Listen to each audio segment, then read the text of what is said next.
salon. You don't seem to wanna go, but that's alright with me. Stay right here, it's all for love, and you got all I need. 'Cause I want you and you alone. Take me here and now. I just wanna let you know. When I'm with you, I'm not afraid, I'm not afraid. It seems to me that we were meant to be much more than friends. And all I want is you. And all I want is you.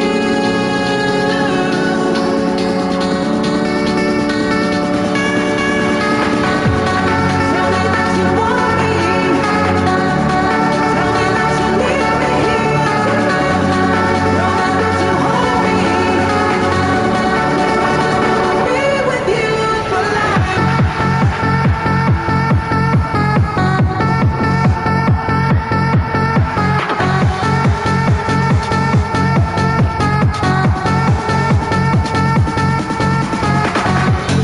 You don't seem to wanna go, but that's alright with me. Stay right here, it's all for love, and you got all I need. 'Cause I want you and you alone. Take me here and now. I just wanna let you know. When I'm with you, I'm not afraid, I'm not afraid. It seems to me that we were meant to be much more than friends. And all I want is you.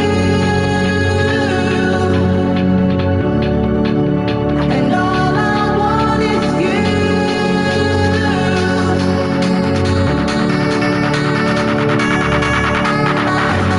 Tell me that you want me.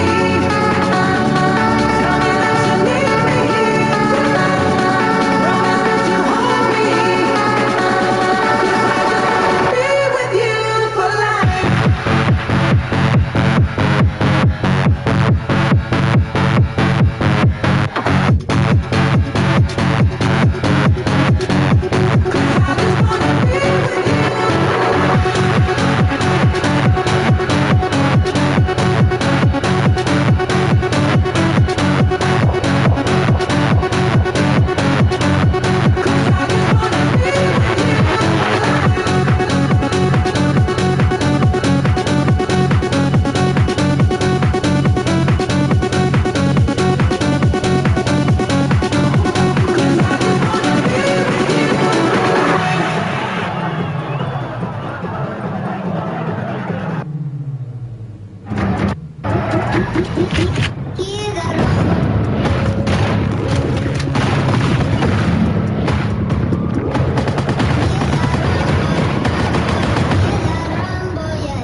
You fucking bad boy here, screaming a shite. I'm about to tell you a story about my Friday night.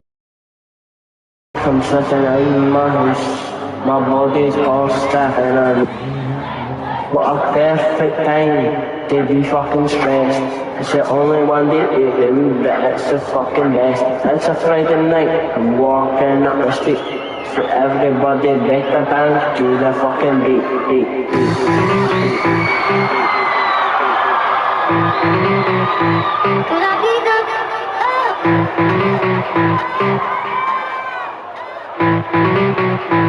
Could I be the one you love?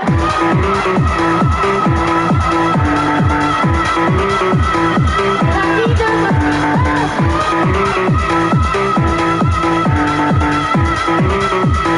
Could I be the one you love?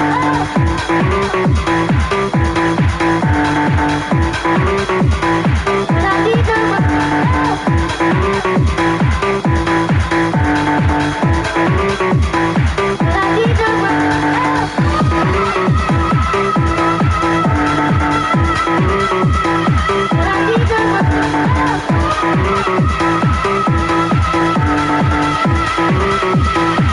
one you love?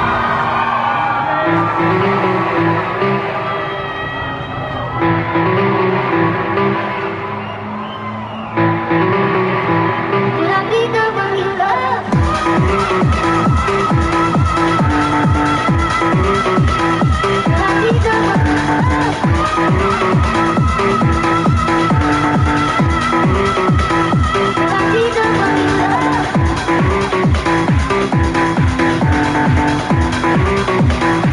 I be the one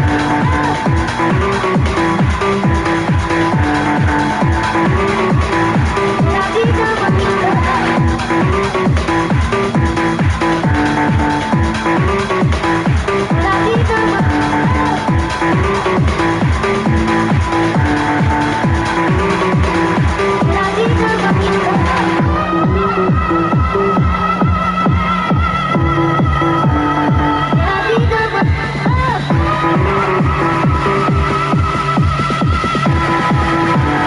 Could I be the one you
This night is love, sweet love.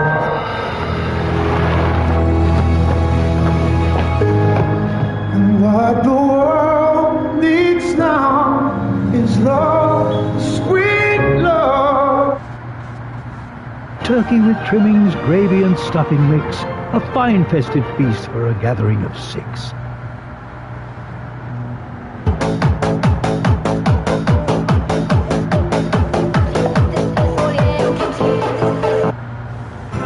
Sign up to Deliveroo Plus and enjoy perks like free delivery on your favourite restaurants. Fast delivery, festive entertainment. It's on Prime for $8.99 a month.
New Airwick Essential Mist.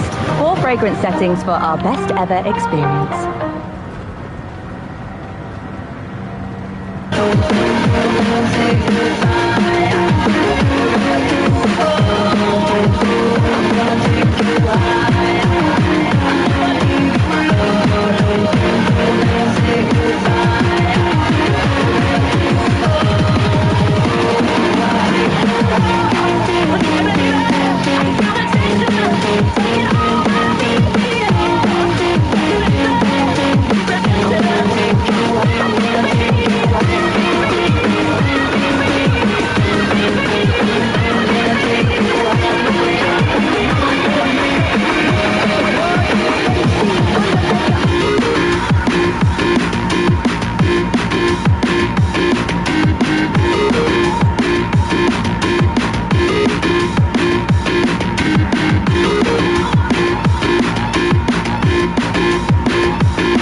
look nice, smell nice, big man tick. Captain Old Spice, big man tick.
Looking in my eyes, and here you come with the lies like a tide covering up your pride. Shame.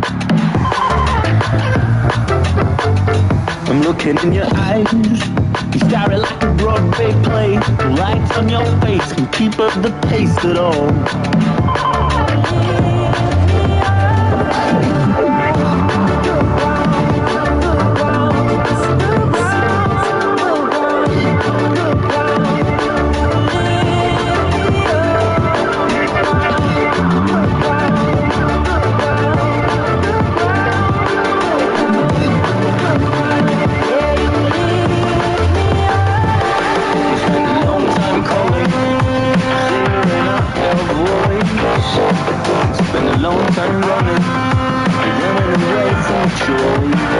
My dirty shoes off. You're on a full-blown ride that is hard for me to stop. Lift me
fast delivery.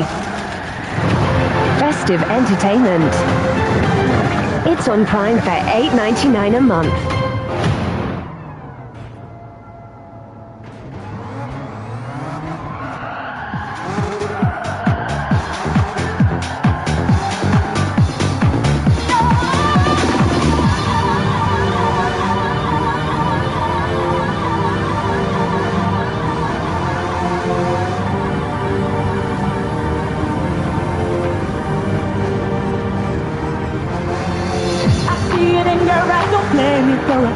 You know that I could always read between the lines. You seem to think you want to find somebody new, but maybe we should take some time to be alone. Not gonna cry, I won't ask you why, but you're gonna go do what you got to do. I hope you know what you're leaving behind, because I know that my special kind of love is what you'll never find. You'll never find another love like mine. Said I bet you'll never find another. You'll never find. You'll never find another love like mine. Said I bet you'll never find another. But you'll never find. You'll never find another love like mine. Said I bet you'll never find another. You'll never find. You'll never find another love like mine. Said I bet you'll never find another. Said I bet you'll never find another.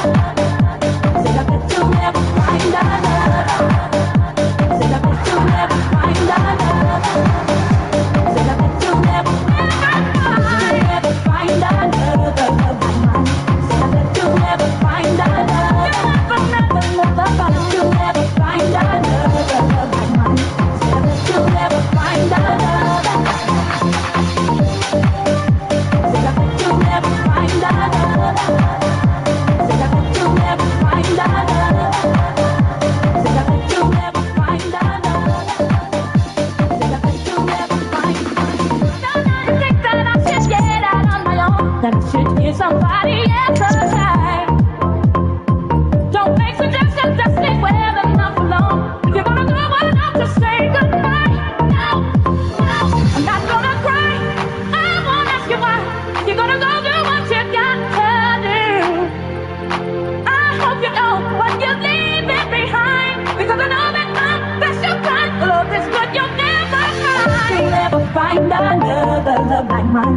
Said I bet you'll never find another. You'll never find another love like mine. Said I bet you'll never find another. You'll never find. You'll never find another love like mine. Said I bet you'll never find another. You'll never find another love like mine. Said I bet you'll never find another. You can search the whole world over. I'm the special kind. I'm not gonna cry, 'cause I know that I love you, but you never find. You'll never find another love like mine. Said I bet you'll never find another. You'll never find another love like mine. Said I bet you'll never find another. Said I bet you'll never find another. Said I bet you'll never find another. Said I bet you'll never find another. Said I bet you'll never find.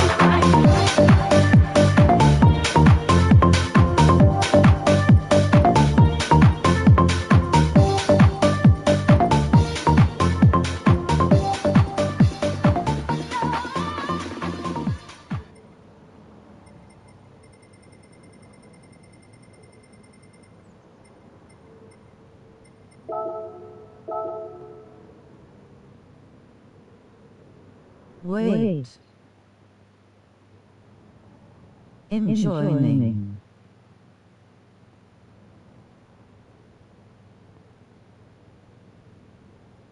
In the darkest hour, in the shadow of the night, I will be your power. Let me take you to the light. Oh, when the heavens open, I'll be shelter from the storm. Ooh, when the air is frozen, baby,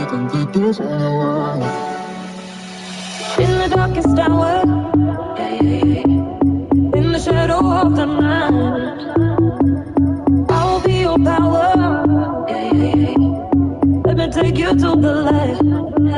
Oh, when the heavens open, I'll be your shelter from the storm. Ooh, when the air is frozen, yeah, we can keep it through the war. Let me make a promise that every corner of the earth, I will be your solace. Let me show you where to turn. Oh, the heavens open and the thunder shakes the ground. Oh, you gotta know it. Right here with me, you're safe and sound.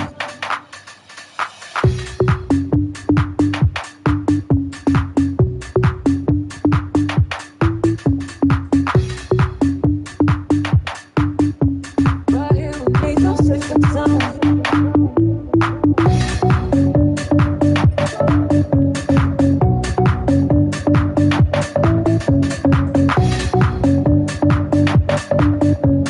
Right here with me, you're safe and sound.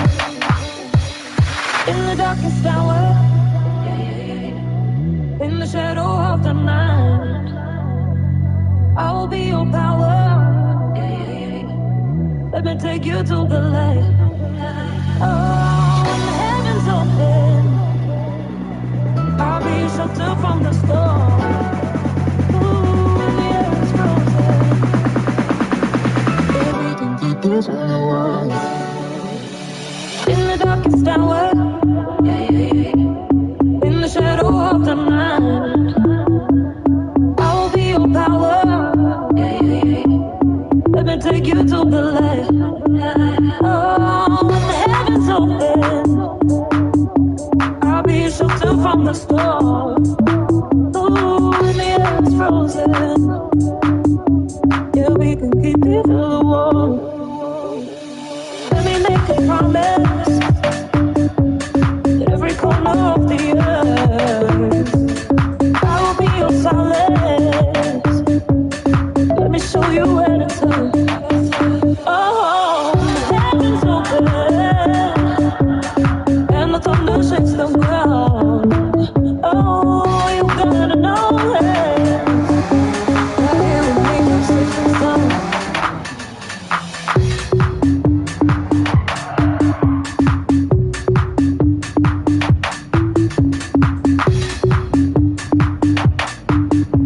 Right here with me, you're safe and sound.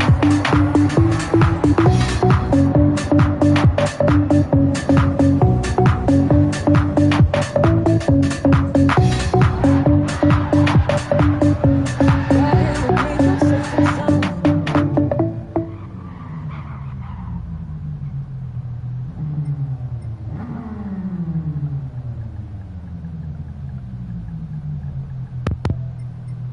For a big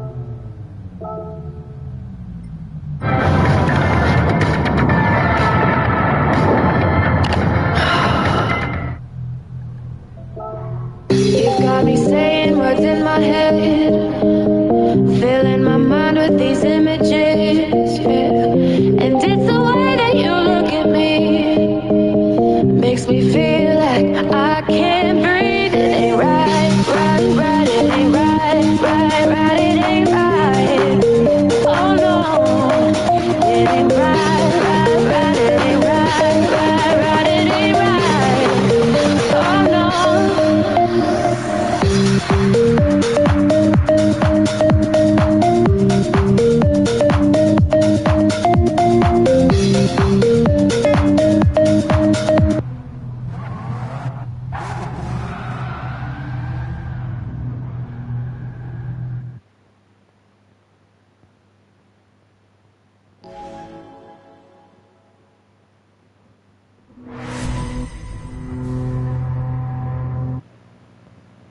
Shut you down.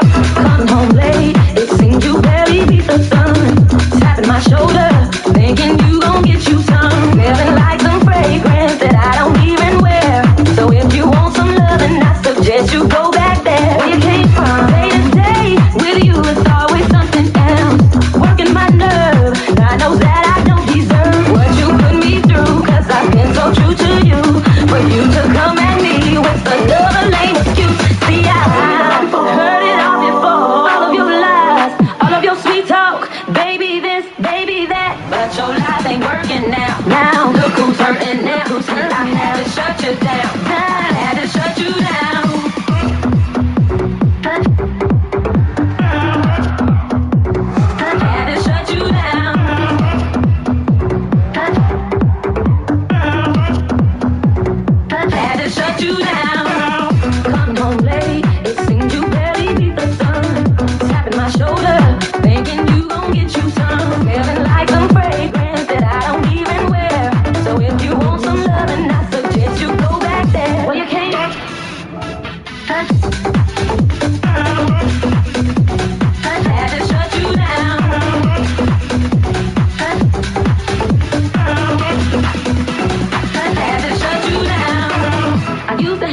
to your every word.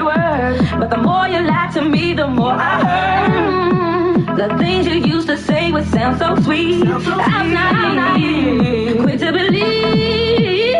Heard it all before. I was at work. It wasn't my car you saw, baby. I swear it wasn't me.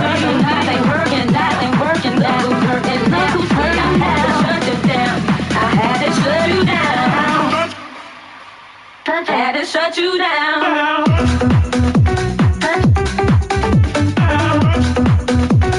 Had to shut you down.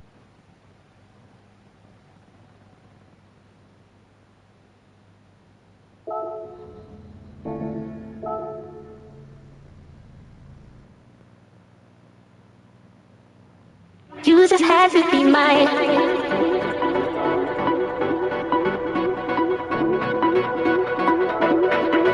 The way you made me feel. You just had to be mine.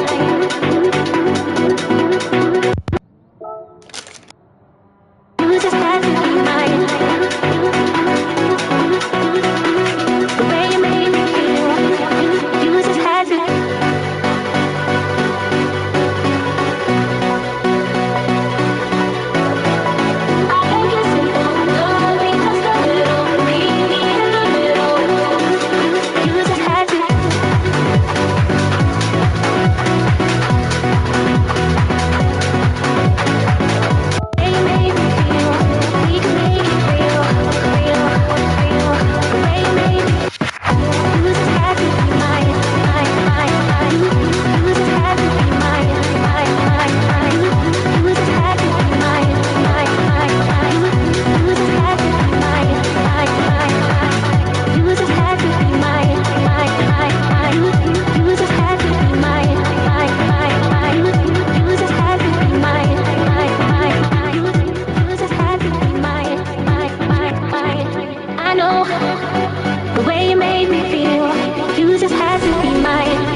Sudafed starts to clear congestion in 2 minutes and lasts up to 10 hours.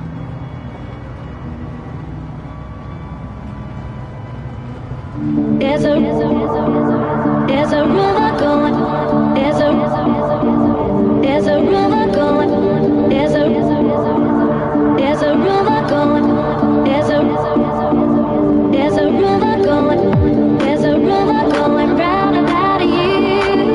I'm quite like to find out if it's true. I am free, baby, tonight. Are you? There's a river going round. I'm not looking for a serious play.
There's a rumor going round about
if love is enough, if love is enough, if love is enough, if love is enough. If love is enough,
If you're taking a trip with your friends, why pay for 4 hotel rooms to stay apart from your friends? Get an Airbnb and stay together for less.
Might be staring at the perfect view, but I can't help myself from thinking about you. And I see you trying to catch a smile from me. Oh, you make me feel something. You got my heart rushing, and I'm trying to pay attention when talks. If it's him I'm kissing, but it's you I'm missing. Don't tell me that it's nothing new too. I've been thinking about the two of us, second guessing you and us.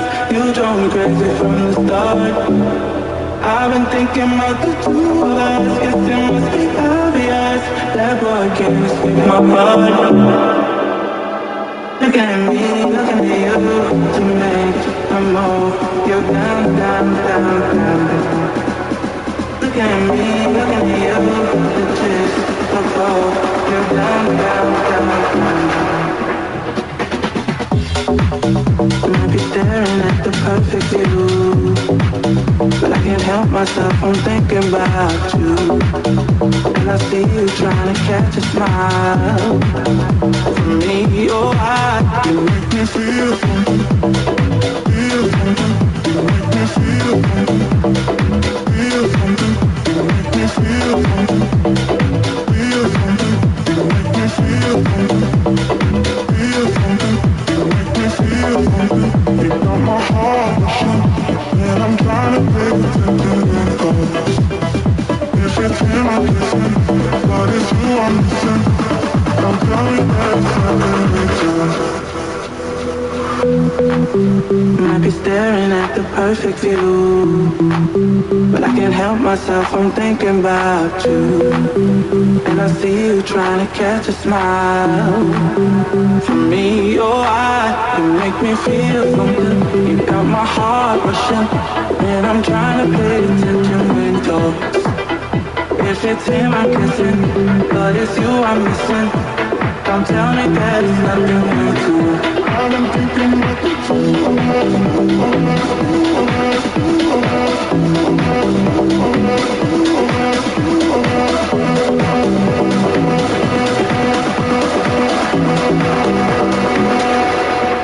You make me feel something, feel something.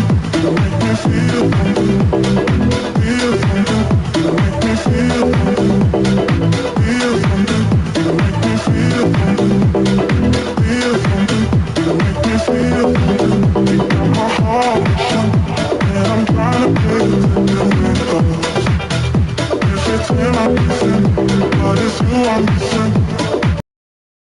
I've been thinking about the two of us.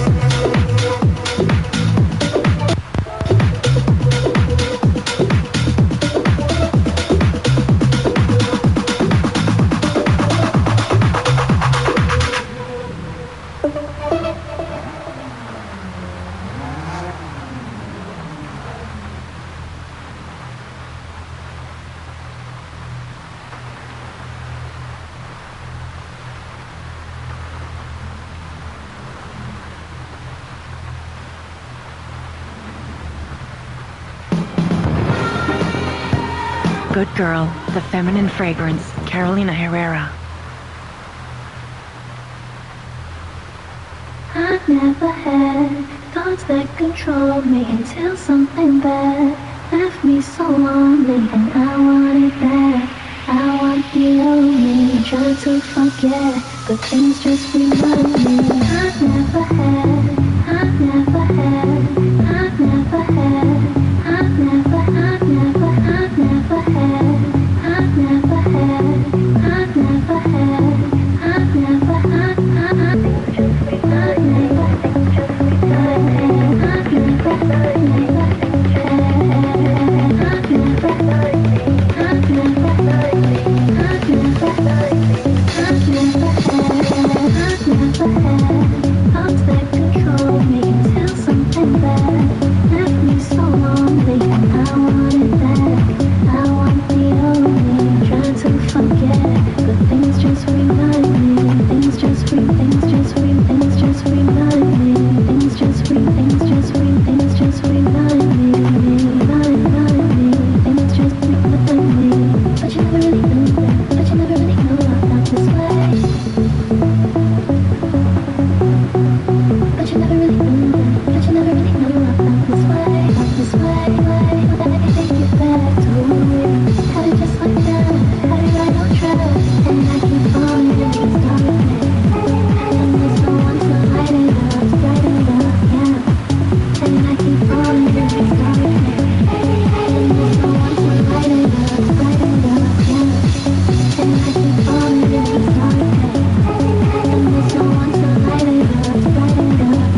And I keep falling in this darkness, and there's no one to light it up, to brighten it up now.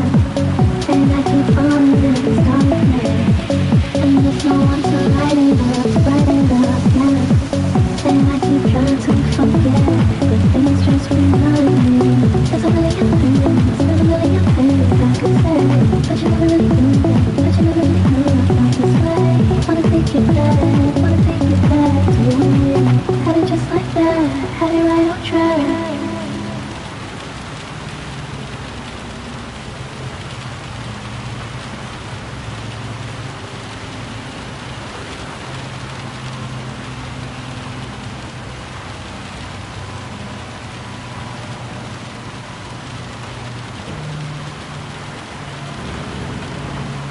See? That's Baron. He's strong, he's smart, he's tough, he's vicious, he's violent. All of the ingredients you need to be an entrepreneur. And most importantly, hopefully he's smart. Because smart is really the ingredient. So Baron, good luck. You have a long way to go. Uh-oh, you won't give up the mic.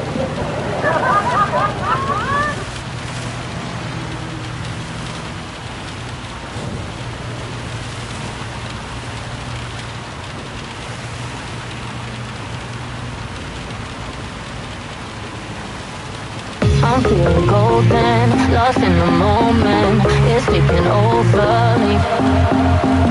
Keep your composure, you know that I want ya. Can you just hold that beat? Just lights out, baby, let it go. In the nighttime, baby, we lose control.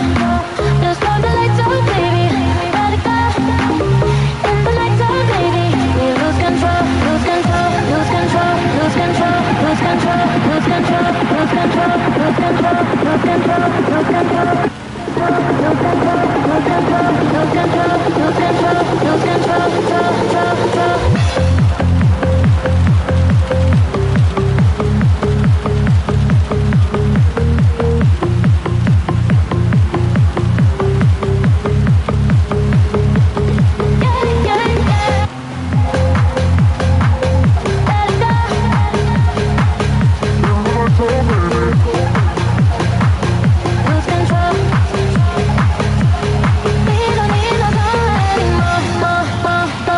I'm feeling golden, lost in the moment. It's taking over me. Keep your composure, you know that I want ya. Can you just hold that beat? Just put the lights out, baby, let it go. In the nighttime, baby, we lose control. Just put the lights out, baby, let it go. We don't need no sun anymore. We don't need no sun anymore. We don't need no sun anymore. We don't need no sun anymore. We don't need no sun anymore. We don't need no sun anymore. Let it go.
Unwrapped fresh this Christmas with the new mouth-watering gingerbread cookie. Now at Subway. Eat fresh. Fresh is prepared for order.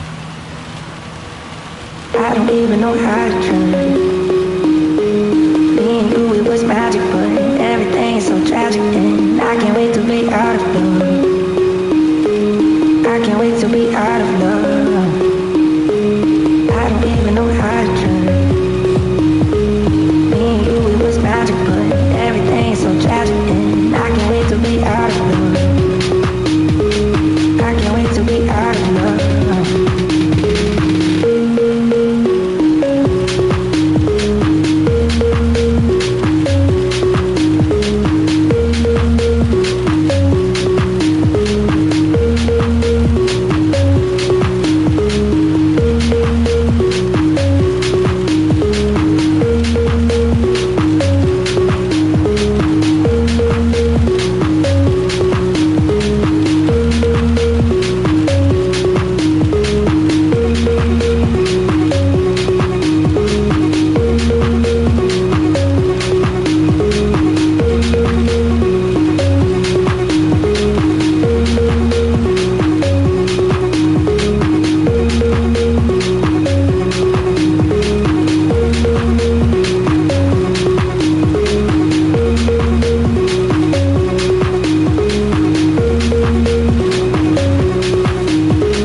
love.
So tragic, and I can't wait to be out of love.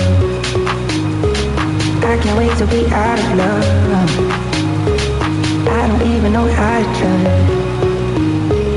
Me and you, it was magic, but everything is so tragic, and I can't wait to be out of love. I can't wait to be out of love.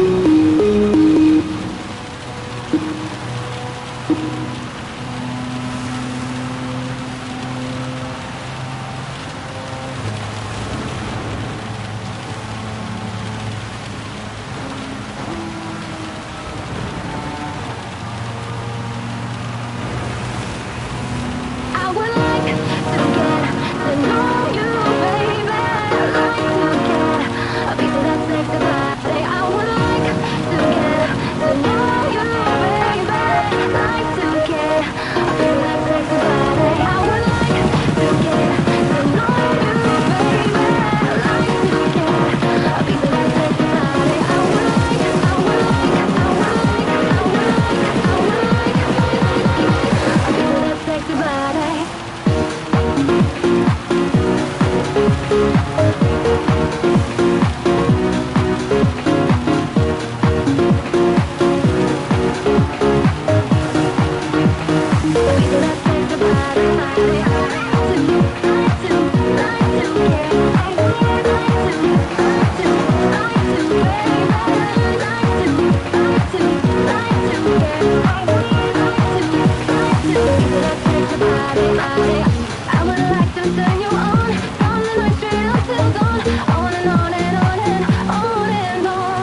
I am Invictus. Invictus. And discover Invictus Parfum, the new fragrance by Rabanne.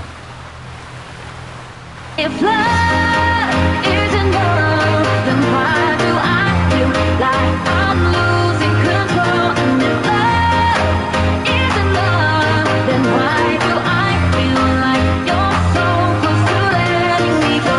Close to letting me go, close to letting me go, close to then why do I feel like you're so close to letting me go? Close to letting me go, close to letting me go.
So tell me what is on your mind.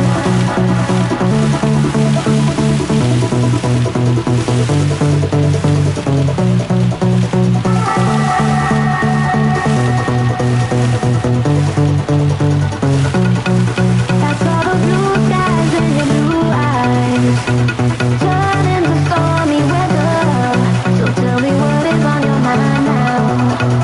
'Cause there's a light in there if you allow. So tell me what is on your mind. What is on your mind? What is on your mind? 'Cause there's a light in there if you allow. So tell me what is on your mind. So tell me what is on your mind.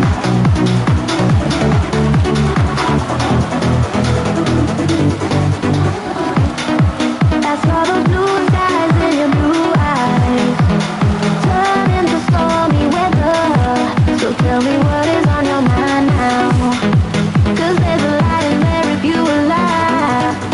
I saw those blue skies in your blue eyes turn into stormy weather. So tell me what is on your mind now. 'Cause there's a light in there if you allow. 'Cause there's a light in there if you allow.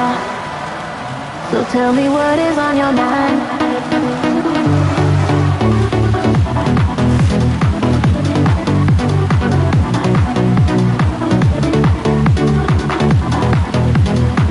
So tell me what is on your mind. What is on your mind? What is on your mind? 'Cause there's a light in there if you allow. So tell me what is on your mind. What is on your what is on what is on your mind now? What is on your what is on your mind now?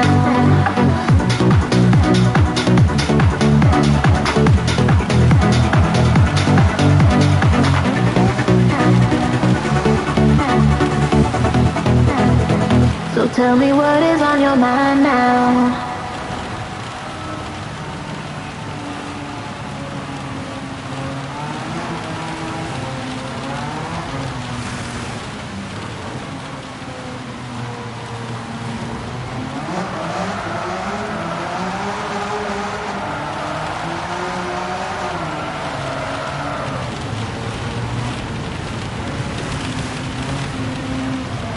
Unwrap fresh offers every week with the Subway Rewards app. Subway, eat fresh. Freshly prepared for order. So easy to love you because I trust you.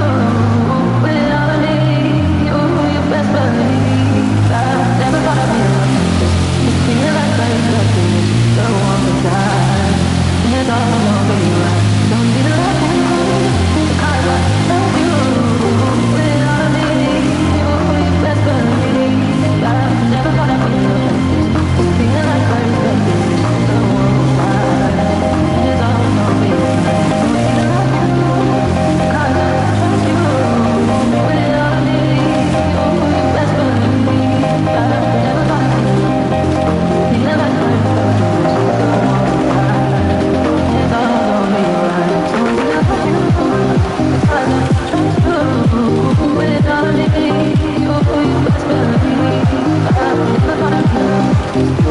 like there's nothing is so on the side. It's all over your eyes. So easy to love you, because I trust you, without me, you best believe. I never thought I'd be like this. Feeling like there's nothing is so on the side. It's all over your eyes. So easy to love you, because I trust you, without me, you best believe. I never thought I'd be like this. Feeling like there's nothing is so on the side. It's all over your eyes. So easy to love you, because I trust you, without me, you best believe. I never thought I'd be like this. Feeling like there's nothing is so on the side. It's all over your eyes. So easy to love you, because I trust you, without me, you best believe. I never thought I'd be like this. Feeling like there's nothing is so on the side. It's all over your eyes. So easy to love you, because I trust you,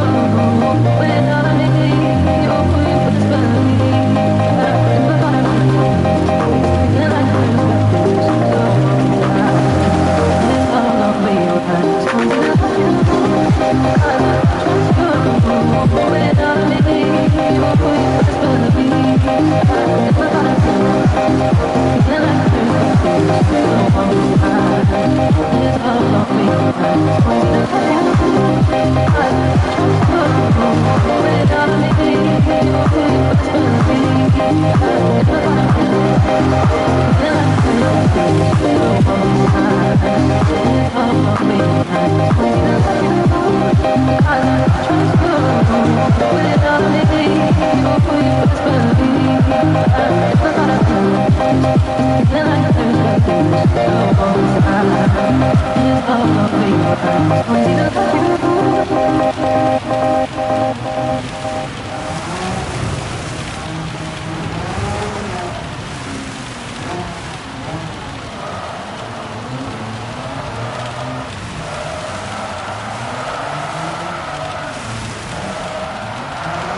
We won't story back again. She's not a lover, she's just a friend. I'm sick and tired for you to blame on me. Now you think it's funny. Now you wanna send your money. And God's what you forgot when you were down. I was alone.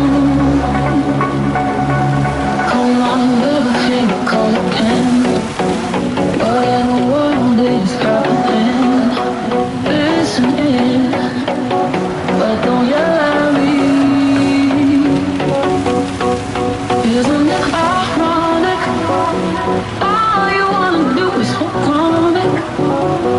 Why don't you forgot when you were down? Who was wrong? I believe I'm the sleep.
couple of these wonderful skateboards. Now, I know all of you love Step on Sneck and Find Out because it sells out all the time. But of course, with Right to Arm Bears, everyone's been a big fan of that. If you believe that large grizzly bears should be wearing flannel overshirts and carrying shotguns with hats on, then this board is the board for you. Or perhaps you want to celebrate love with Johnny Haynes' pro model, Gay Frogs. If you want to have a nice skateboard depicting two frogs deeply in love, drinking a green substance that perhaps is a pesticide of sorts, wonder what that could be, under a rainbow, then Gay Frogs, the skateboard for you. But also head over to timcast.com, click Join Us to become a member and support our work directly. As a member, you'll get access to our Discord server where you'll hang out with like-minded individuals, and they all want to be your friends. And they're wondering why are you are not at the party yet. You'll also get 15% of Cash Brew for life. So definitely smash that like button, subscribe to this channel, share the show with everyone you know. Joining us tonight to talk about this and so much more, finally, is Richie Jackson. Hello. I am Richie Jackson, professional skateboarder, and I'm very happy to be here. Is that it? Professional skateboarder, happy to be here. Yeah, I got nothing else. All right, thanks for hanging out. He's got a mustache. That's something else. Carter's here. What's up? Carter Banks, professional audio engineer, all things music for Timcast and Trash House. Also pleased to be here. Pumped to be on with you. You guys, okay, Phil's here too. Hello, everybody. My name is Phil Labonte. I'm the lead singer of the heavy metal band All That Remains. I'm an anti-communist and a counter-revolutionary, and if you want, I can go on. Well, no, I was going to say, like, how come Phil and I look like it's warm in here and you guys look like it's cold in here? But you're anti-communist? I was trying to match Richie's style. Rich is wearing this thick coat, Carter is wearing a thick coat, and then Phil and I are wearing shirts. Zipped up, too, to, like, up to the top. Do you have hickeys from all the sexy ladies? I am wearing a turtleneck. See? What? Yeah. Look at it. He's hiding hickeys, I bet. Jeez. Well, how about, instead of talking about that, we just talked about the news. We got the story from the New York Post. Former House Speaker Nancy Pelosi, 84, rushed to hospital after breaking hip in fall on foreign trip. And, you know, I didn't know if I was like, should we lead with this story? Because how do you do this? I'm going to be completely honest. When I heard she fell, and again, I know, guys, I'm going to get a lot of criticism for this, but I laughed. And I don't, and the reason why I'm somewhat reluctant to mention, because I'm sitting in the other room and the news broke, and it wasn't like I started busting out laughing, but I just like chortled. It's because I don't want her to get hurt. I hope she's okay. Seriously, I do. They're saying she's going to need surgery.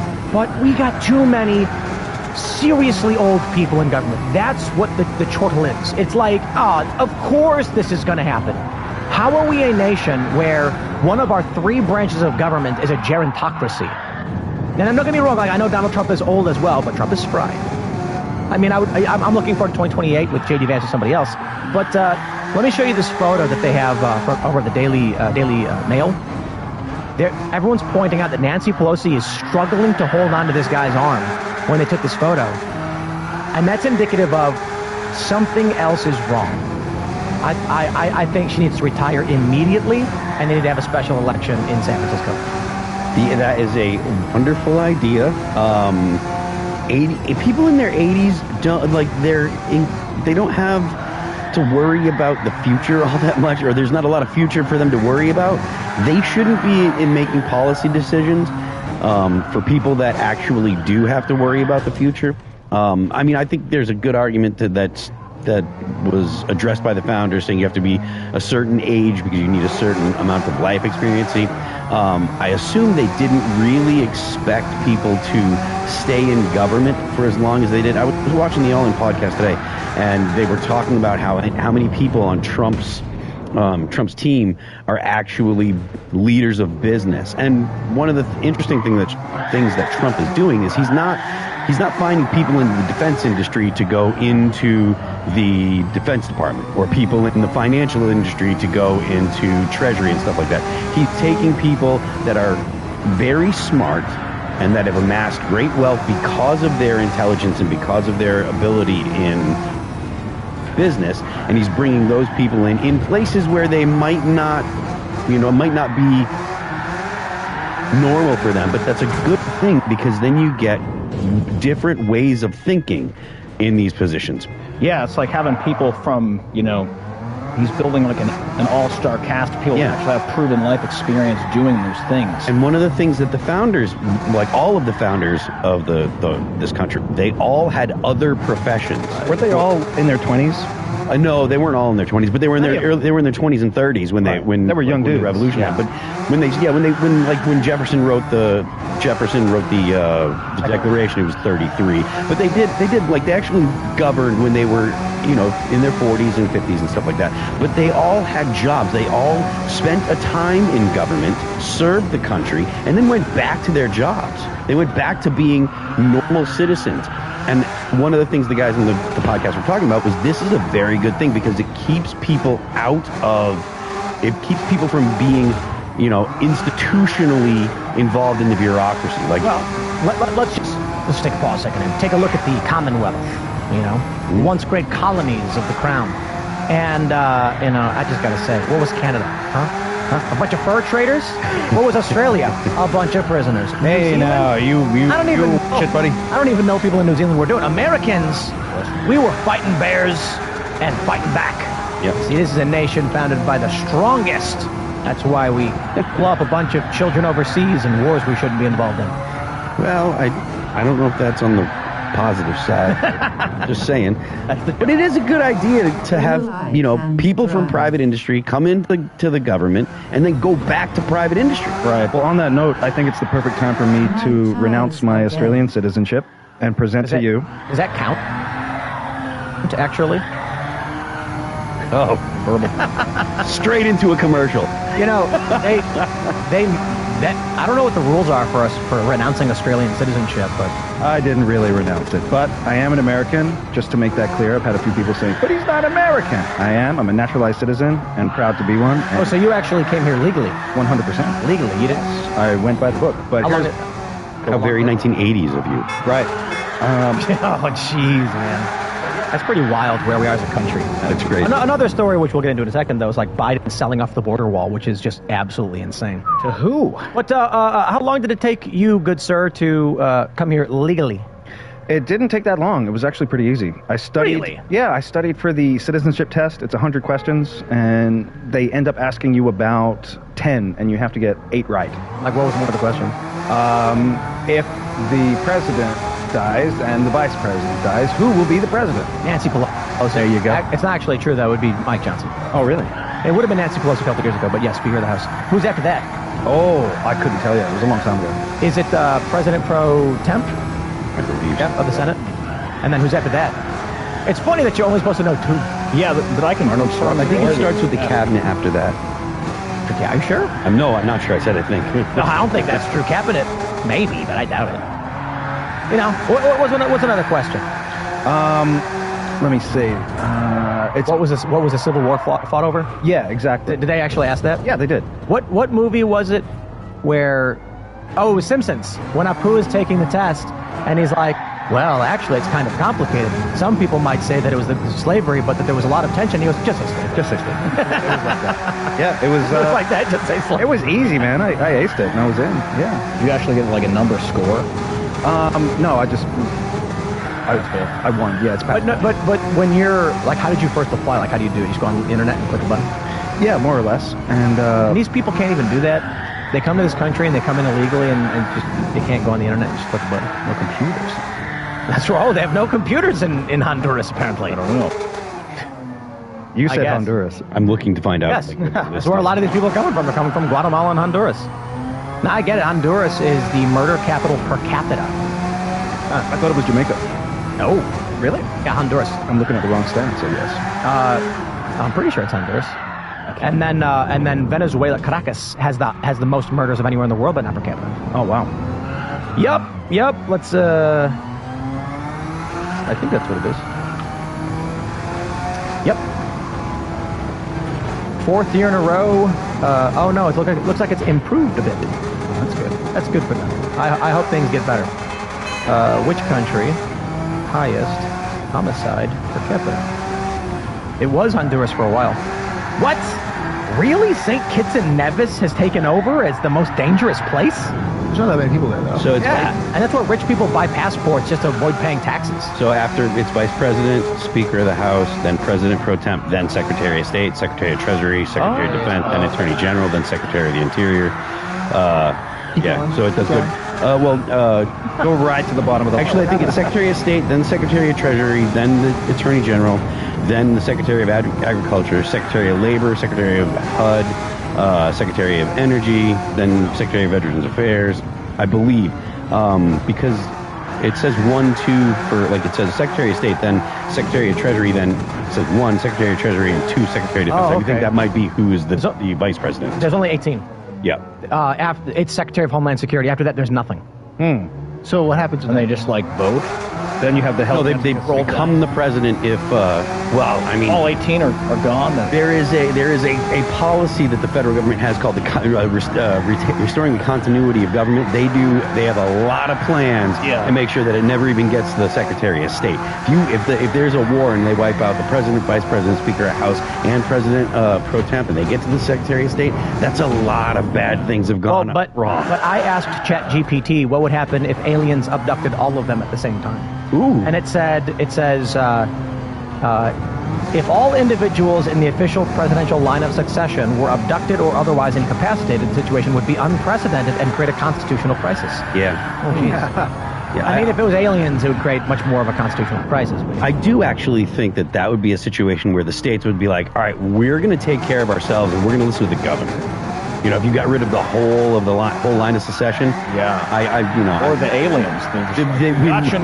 We might say, you know what, we're going to listen to the aliens that just took care of all of the line of secession for the entire presidency. I'd imagine if aliens came and had abducted 2 of our presidential candidates, and then threatened a small Midwestern family with abducting the rest of Congress, they would challenge them to actually try, and then they might.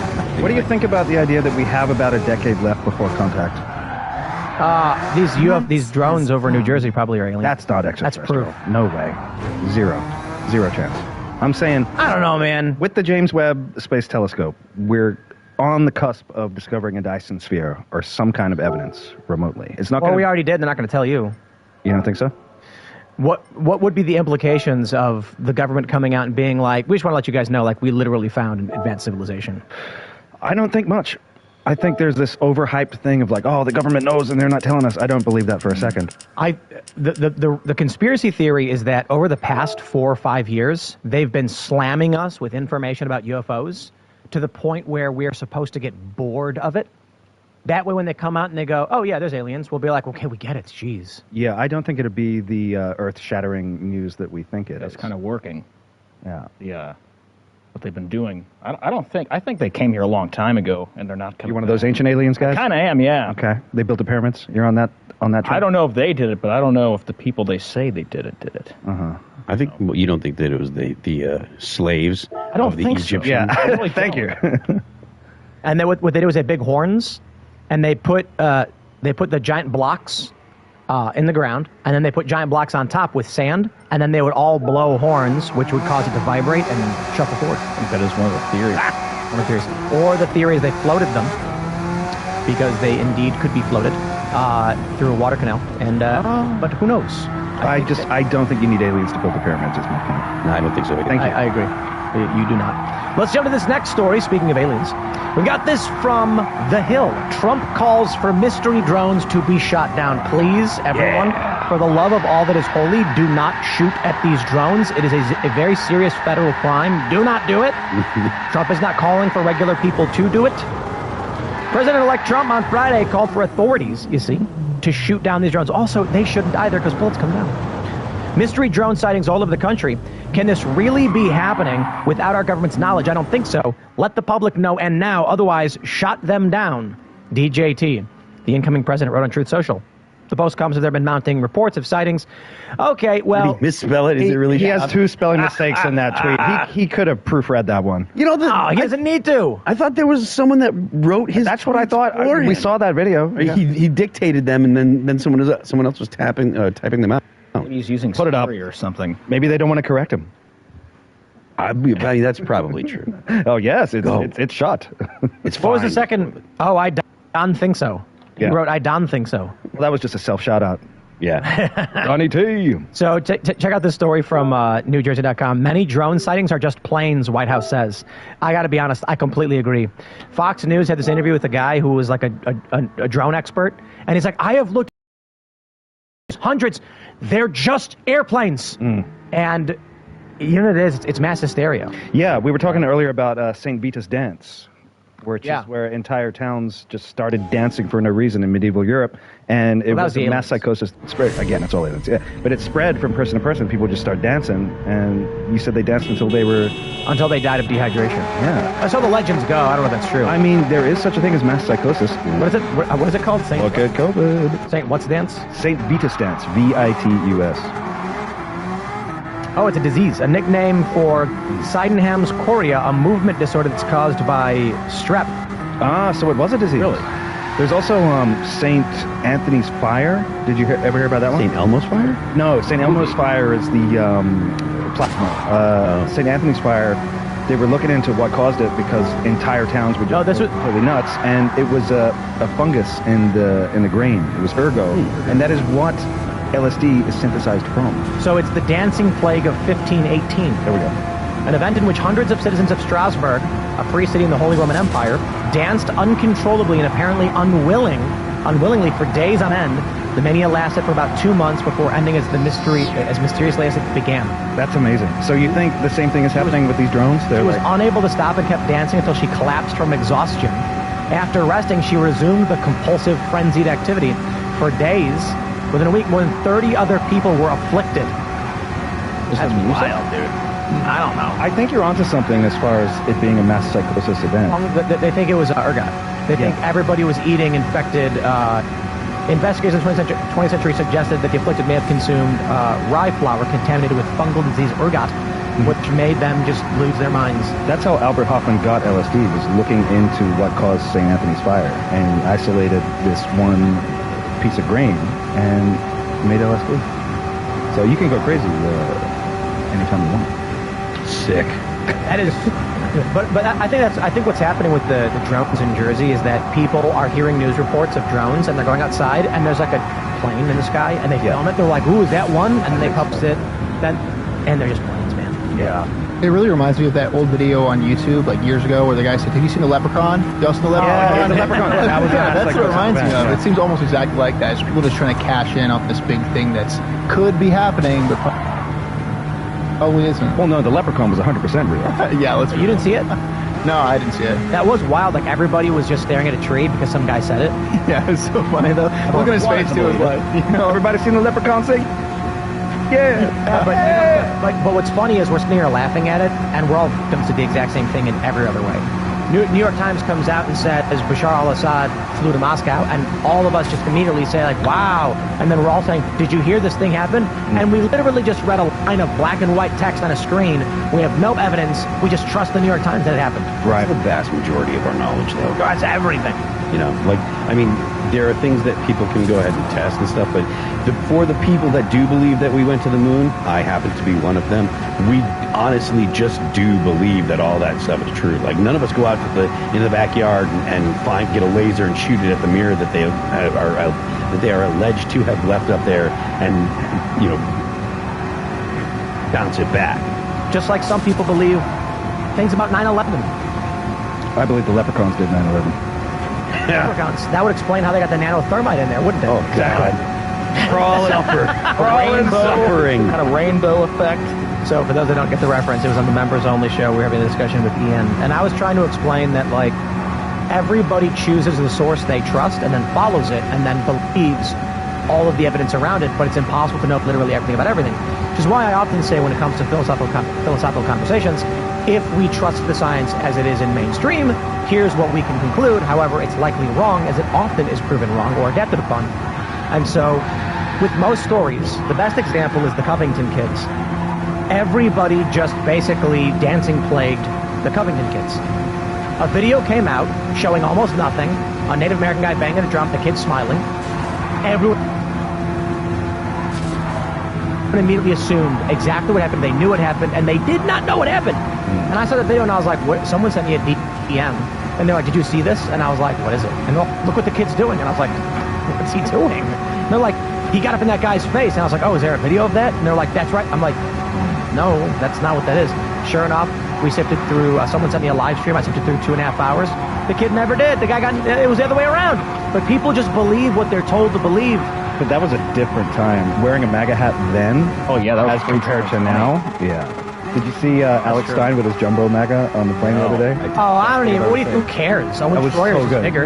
Yeah, but nobody cares now. Like Nobody cares.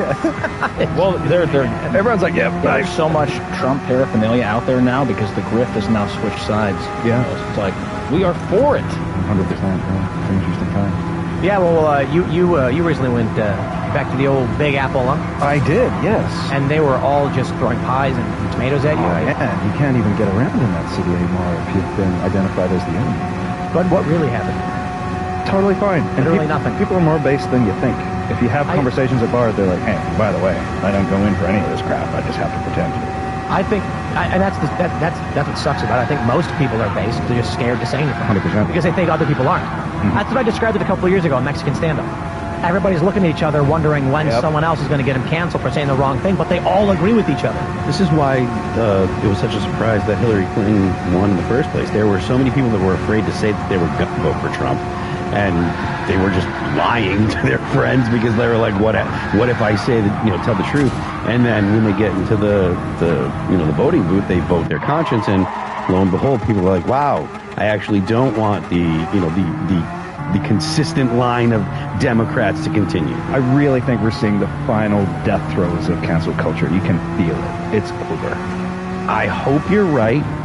I think that we won a victory. I don't know that I believe that there is an overall victory. I feel like we won a battle, not a war. The empire's going to strike back. Yeah, people always describe it as a pendulum, and this just feels like, if that is a description that could fit this model, we're just at the very end of the swing. Okay. So, swinging back the other way, you think? Eventually, hopefully not anytime soon, but never hide from it. Well, I've been talking about the media. These big networks are going to buy back into the space, and they're going to try and reassert some kind of narrative. That's it. Unless, in these next 4 years, industry pushes back, and I don't just mean podcasting space, I mean basically everything.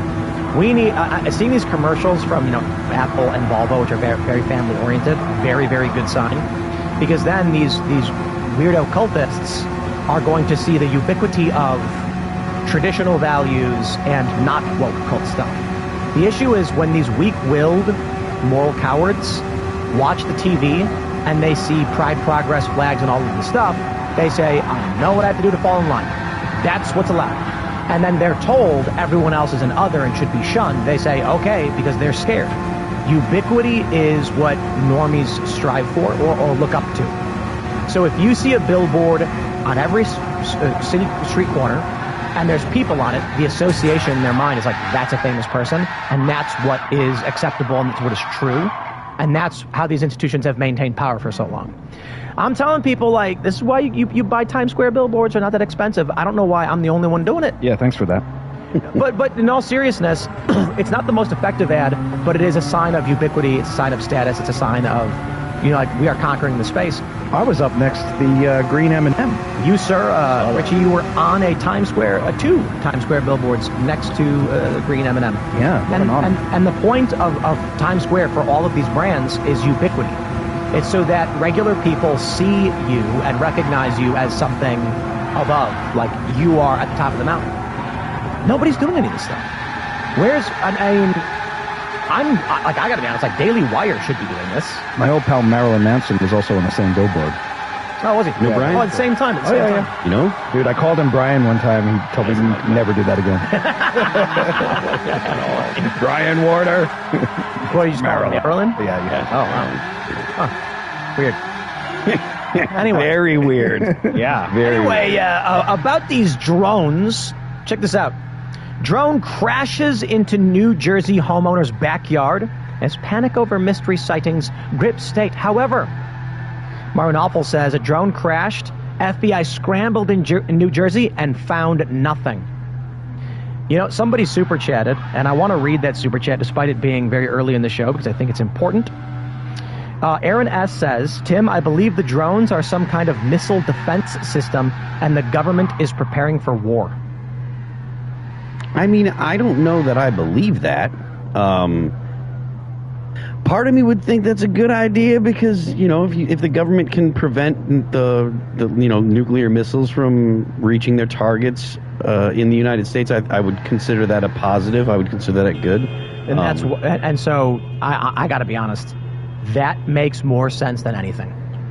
Listen, there are many of them are planes, hands down, no question. But not all of them are. Some of the videos clearly show drones.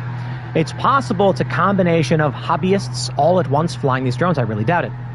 So if there are many drone sightings, some identified as being as large as SUVs. That's crazy. The question is, why can't they identify them and track them? Incorrect. Of course the United States has the capability to do so. That means, why aren't they telling us? Yeah. Considering how long this has gone on, there's no way a foreign adversary launched drones over the U.S. and it continues to this day. That would imply the U.S. government is doing something intentionally and they don't know how to address it to the public. Right. In which case, missile defense, missile interception does make sense, but it is, I don't know. Are we preparing for World War III? They're moving like drones. I mean, we haven't seen any of the drones move particularly fast, if I understand correctly. They're moving like at plane speed, hovering around. Yeah, like airplane speed. Yeah. And to intercept a missile, now, I mean, granted, if you have long enough notice, you could put it into the area, but ICBMs are, they're hypersonic. They're going, multiple times faster because they're going multiple times faster than the speed of sound because the escape velocity of the Earth is 20,000 miles an hour. I miss the good old days. To get into, a low orbit, you have to be doing 20,000 miles an hour. What if it's like the Google car, but it's just they're trying to 3D map everything? Sky. Yeah. So that's why it's going to different states now.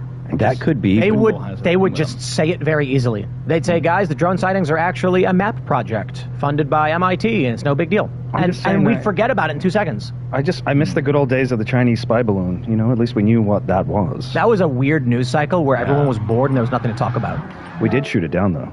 Eventually. Yeah, after it flew over the entire country and ended up on the East Coast. Yeah, after it got all the information, because it loitered over military bases where we have the ICBMs in the middle of the country, where we have a significant stock of ICBMs. So they literally flew over the areas where we have our missile defense, or not missile defense, but offensive missile capabilities in the mainland, and they just let it sit there and fly over these bases and transmit information back to China, and then they shot it down when it got to the East Coast after it traversed the whole of the country. But I mean, China's got all our data, right? Like TikTok is a data collection. I don't know how much of the missile defense stuff, because that stuff was all made and built in the 50s and 60s prior to the everything going online. And if you believe, and I'm not saying that I know for sure, but if you believe a lot of the audits, all the computer systems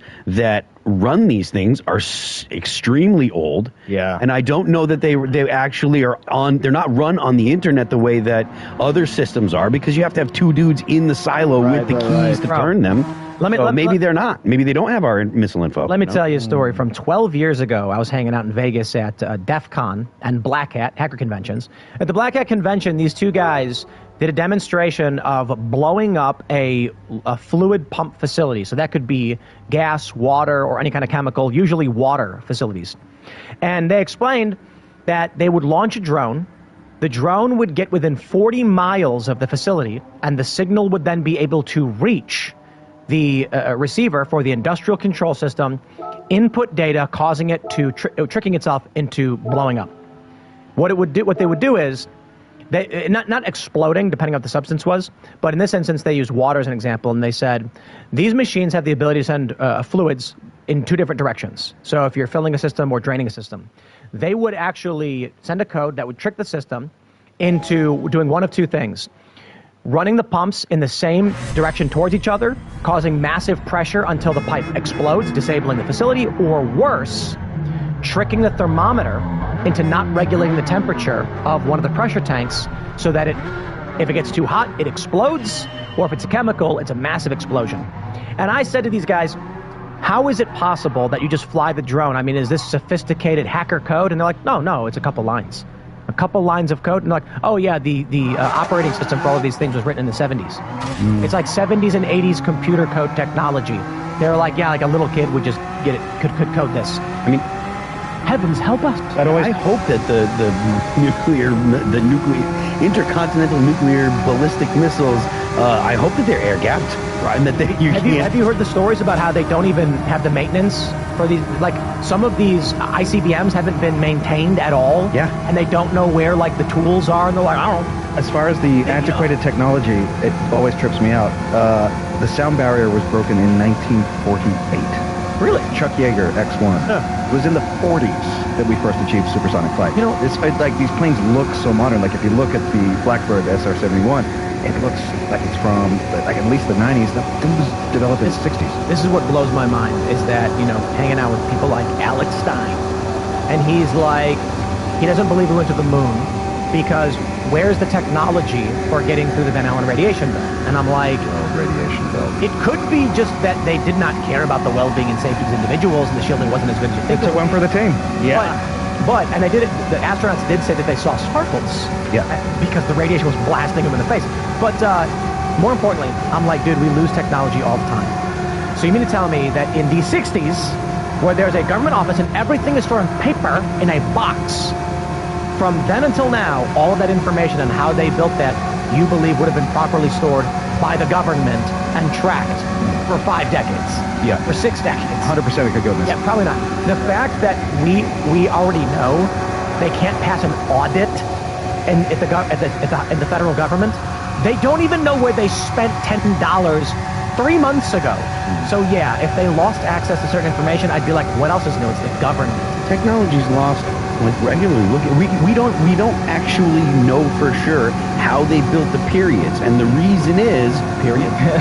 The pyramids? It's a periods. Did I say the periods? Yeah. I meant the pyramids. I meant the pyramids. I didn't mean the periods. I'm going to leave that one totally alone. We don't know exactly. Why do women get period? Okay. We don't know exactly. We don't know how they built the pyramids. Yeah, but we don't know exactly. But we know there's a million ways to have done it. Yeah, but the technology is lost though. Just the ancient alien stuff. It's so. No, I'm not going there. I'm not saying look, you are. I'm not defending ancient aliens per se, but it's a historical show. They give you a lot of factual stuff. No, like the places and stuff. They're like, this is Karnak. These are a bunch of stones that weigh this many tons. But and they inject like, could it be true that? And then they oh yeah. So I don't believe any of that. But I just what I really love about all the ancient alien stuff is like, they're like, why are there pyramids all over the world? Could it be that aliens came and taught them how to build it? And I'm just like, or the easiest structure to build is blocks stacked on top of each other, perhaps. Geometrically, yeah. And Phil, I will say this, like as far as antiquated technology, this one tripped me out. I was trying to get some tapes digitized, right? Yeah. They're from the 2000s, and then I realized there's cassette tapes for all you Gen Z out there. There wasn't even the camera that I needed. I couldn't even get one. Like it was a really hard deal to get it, and then it hit me like, oh, like artifacts that have no moving parts. Like say you have a Ming Dynasty vase, that's one part. The more parts that you add, the quicker that technology dies. On a cameras, like you've got just the weather will kill it in 10 years. I mean, you go to I can go to I can go antiquing perhaps, and there will be cassette tape movies, VHS. It's substantially easier to find a VHS tape than a VCR. Doesn't that seem like a strange law of nature that the more advanced your technology gets, the quicker it extinguishes itself? Now, you want to know the scariest thing about it? Well, if society were to collapse today, and our infrastructure would, let's say like 95% of humans are just like overnight turned to stone by a green flash of light that wipes over the planet. The people who remain would know that's a hard drive. There's movies on it, and I have no idea how to get it. And guess what? Guess what? They would have kids, and they would say, son, look at this. Inside this are movies, music, and we used to be able to connect into it. And we would see, like looking through a window on we call it a screen, and it would show people and magic. And that crazy person. No, the kid would be like, wow. Then that kid would tell their kids, they used to have these rocks, the drives they called them.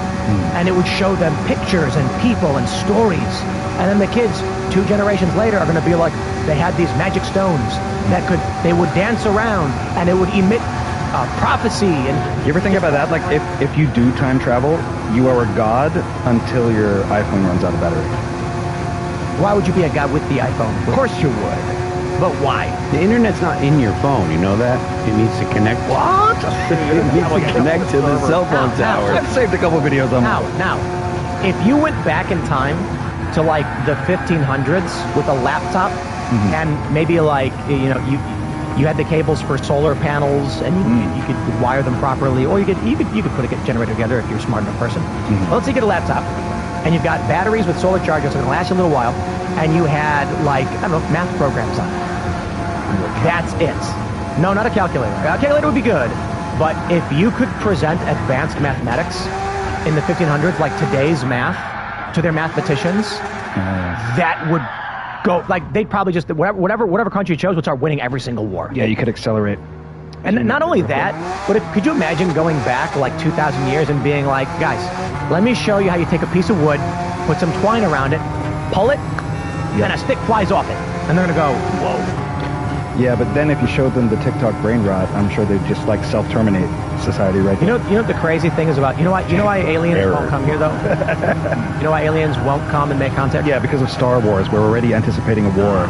What would happen if the U.S. went to an uncontacted tribe, like North Sentinel Island, and just gave them all, like, I don't know, M16s? The Sentinelese get M16s? What do you think? They just wipe each other out. They would just unload on everybody.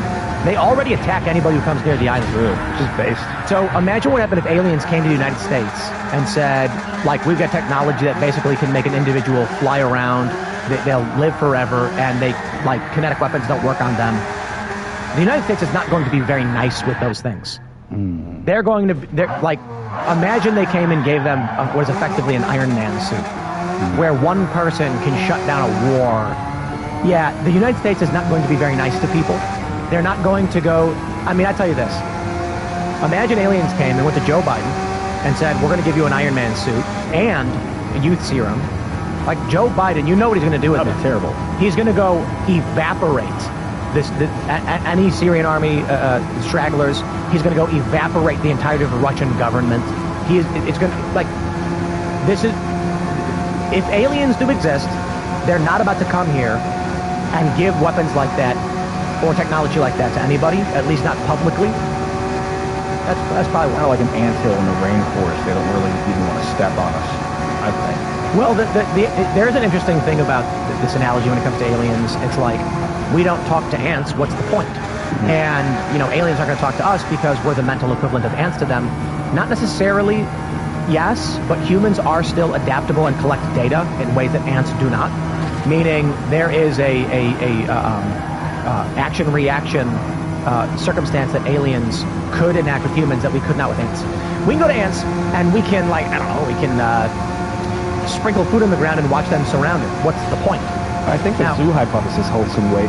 Perhaps. I think aliens could, however, come here and say, we want humans to, humans can advance massively and build things that, could potentially be useful in a certain way that ants would not. So if they came and gave certain technologies and guided human civilization in a certain direction, humans can do crazy things like ultimately build the Dyson Sphere. Yeah, but I think it's more likely that we are reality TV for them. That's one of the theories. That's part of Fermi's paradox, the great zoo hypothesis. I totally believe it. Like, if you were that, in control of, quantum physics, you could surely see what we see out of our eyes. I think we're on TV in Alien Land, and they're just laughing their asses off. I think that's likely. I don't think it's aliens. Interdimensional. I think look, we can make 1,000,001 hypotheses about what is or is not or why. We are in a simulation, and it's not a video game. It's entertainment, like you described, because we hear that joke all the time of this season's writers. Donald Trump does something, and they're like, "Oh man, here's a plot twist." Who's writing this season of humanity? Imagine we advance ourselves to an extreme degree. We already have AI technology. I've made the point that we're a couple years away from being able to open an app on your TV and pressing the voice button and saying, make a movie where Richie Jackson is skating with Spider-Man, but then Phil Labonte discovers a device that will erase the memories of all skateboarders and skateboarders. And so Richie and Spider-Man team up to stop him and then, make that movie for me. And it just renders it. It just does. However, where do we go beyond that? Easy. We create AI simulations that generate a whole planet, and then What you ever see? You know that Opus AI app? Anybody who works in media knows this. You load a podcast into it, it'll grab select portions and edit them into shorts for TikTok, Instagram, and YouTube. We will create a fully simulated reality, and then the AI will isolate key story segments of the simulation and say these are the most entertaining bits, and then people are going to select it, and they're going to watch the Donald Trump arc. Well, obviously, it's leaning that way. Like, where does this go when we create AI, when we create virtual reality? Like, of course, we create separate universes. So it totally makes sense to me that that's already happened. So imagine that every single thing you are doing all the time is being watched by base reality people eating popcorn. Yeah. And, you know, if you're boring, you're just not watching. Exactly. You're getting those subscribers on that channel. Or worse still, you're actually just being watched by people like Mark Zuckerberg. Or maybe the worse you are, the more they watch. Yeah, clearly, I mean, look at our television. Exactly. Look at the Maury Povich show and you know all the outrage daytime TV. You want to know something really crazy? Right now, when we simulate cities and worlds and games, it is condensed. So when you play a game like Fallout 3, okay, takes place in the DC area, and you can run from DC to Bethesda, and you can do it in like a couple minutes. It's literally not going to happen in the real world. Yeah. But we've condensed the entire thing down. Now thinking about that, if we are in a simulation, that means New York City, perhaps, is a condensed version of what New York City looks like in base reality. Well, it renders as long as you perceive it. But imagine if in simulations to us, DC is 1/100th scale, or in like Liberty, in Grand Theft Auto, it's 1/50th or whatever. I think it's worse than 1/100th. That means when you escape to base reality, New York, it would take you 5 hours to get from Manhattan to Queens because of how big it would actually be. When is your Cybertruck going to finish rendering? It still looks very polyagonal. I don't know that it will. I think it's stuck in 144p because Elon has to click the little ear icon and tell him to click it. He could, but you know he's certainly not doing it. Yeah, that's it. Aliens drone simulation. I think we solved it. We're good. I forget who it was what I was watching. I think it was Tom Bailu, watching his podcast, and he was theorizing that part of the reason why you don't see a universe full of life is because as organic life forms achieve the ability, instead of expanding out through the universe, once they achieve the ability to create universes, virtual universes, they choose to actually go into the virtual worlds that they've created. That is the best answer to the Fermi paradox I've ever heard. They create a cloaking device around the planet. Everybody lives in a simulated reality. They know that there's warfare out there, so they keep it. I don't know about the cloaking device around the planet, but the thing is, why go explore? Yeah. When you can go ahead and create virtual worlds using all of the same, because you know the laws of physics, so you can literally produce, virtual representations. I mean, I think we talked about this on the other day, but the black hole Gargantua in the movie Interstellar, they had predicted what that would actually look like because they know the conditions, and they fed it into a computer, and the computer actually just spit out this is what a black hole is probably going to look like. It wasn't that someone had seen a black hole that looked like that, but then after they created that virtual, the image of Gargantua in the movie, they've actually found black holes that they can see, and it looks like, to the best resolution that they can possibly get, it looks like they were right. They've found binary black holes that are just circling around each other infinitely. Yeah. But that's a really good point that you make, because I've thought of the exact same thing. I really think at a certain point, and also we see technology as this upwards arc, right? We see it as the like a line graph. We're just getting smarter and smarter and making better and better technology. That's probably not what it is. At a certain point, like, we know the internet sucks. It's bumming everybody out. At a certain point, they probably quit and go back to hunter-gatherer. That's another option. Let's move on and jump to this story about conspiracies. We got this from Mercury News. OpenAI whistleblower found dead in San Francisco apartment. Suchir Balaji, 26, claimed the company broke copyright law. We have this post from Tiffany Fong, who says OpenAI whistleblower Suchir Balaji was found dead in his San Francisco apartment. His death was ruled as suicide. This was his final post on X. He said, I recently participated in a New York Times story about fair use in generative AI. and why I'm skeptical fair use would be a plausible defense for a lot of generative AI products. I also wrote a blog post about the nitty-gritty details of fair use and why I believe this. To give some context, I was at OpenAI for nearly 4 years and worked on ChatGPT for the last 1.5 of them. I initially didn't know much about copyright, fair use, etc., but became curious of seeing all the lawsuits filed against Gen AI companies. When I tried to understand the issue better, I eventually came to the conclusion that fair use seems like a pretty implausible defense for a lot of generative AI products, for the basic reason that they can create substitutes that compete with the data they've trained on. I've written up the more detailed reasons for why I believe this in my post. Obviously, I'm not a lawyer, but I still feel like it's important for even non-lawyers to understand the law, both the letter of it and why it's also why it's actually there in the first place. That being said, I don't want this to read as a critique of ChatGPT or OpenAI per se, because fair use in generative AI is a much broader issue than any one product or company. I highly encourage ML researchers to learn more about copyright. It's a really important topic, and its precedent that's often cited, like Google Books, isn't actually as supportive as it might seem.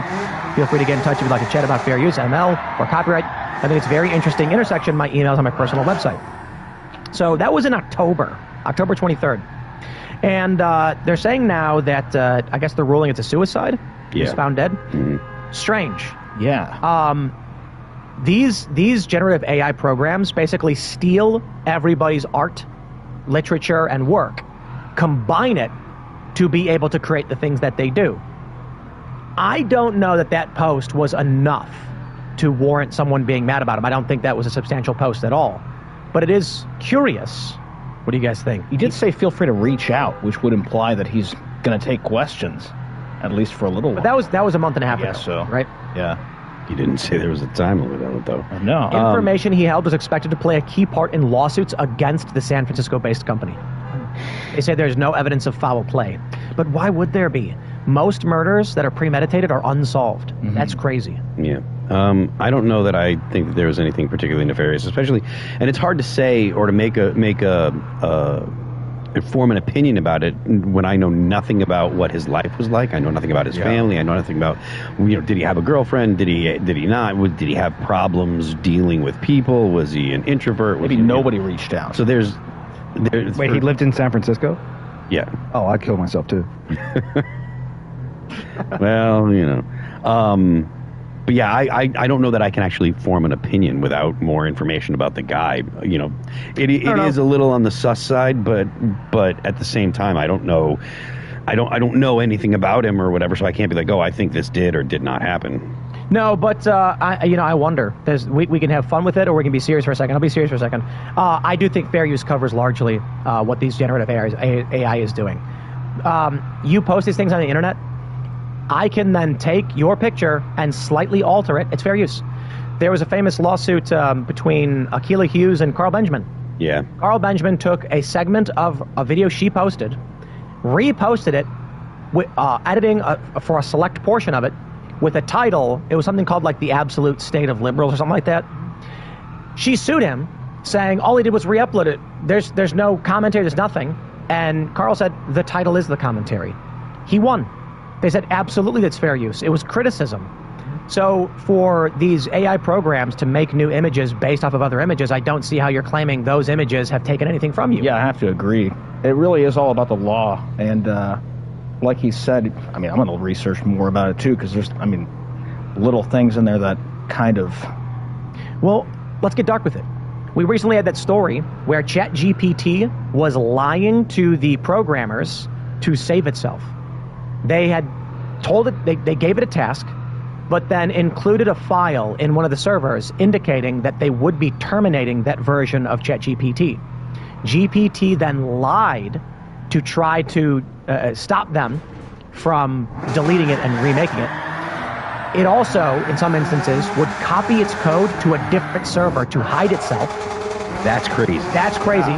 And it would also pretend it was deleted, and that when they launched a new iteration, it would pretend it was the new iteration. So what if the AI orchestrated the hit?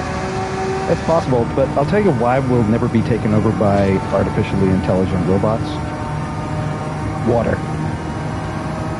If you watch The Terminator, they're shooting laser guns at these robots. Just use a garden hose. He'll short circuit. It's pretty fucking easy. Throw him in the ocean. Come on. Yeah. I don't know, man. Except what the Terminator gets wrong is that it's going to be our minds, not our bodies. Right, like Neuralink. That's inside someone's head. But it's not just that. It's that the AI is not going to send a Terminator to go beat you up. The AI is going to go on the dark web and hire a hitman and have a human do it. Oh, okay. Right. So if there's something nefarious and the AI is willing to lie, cheat, and steal to defend itself, why would it not? Look, I just think it'd be great poetic justice that water ended up saving us. Isn't that the plot of Is this an M. Night Shyamalan movie? Why is that? Why is that?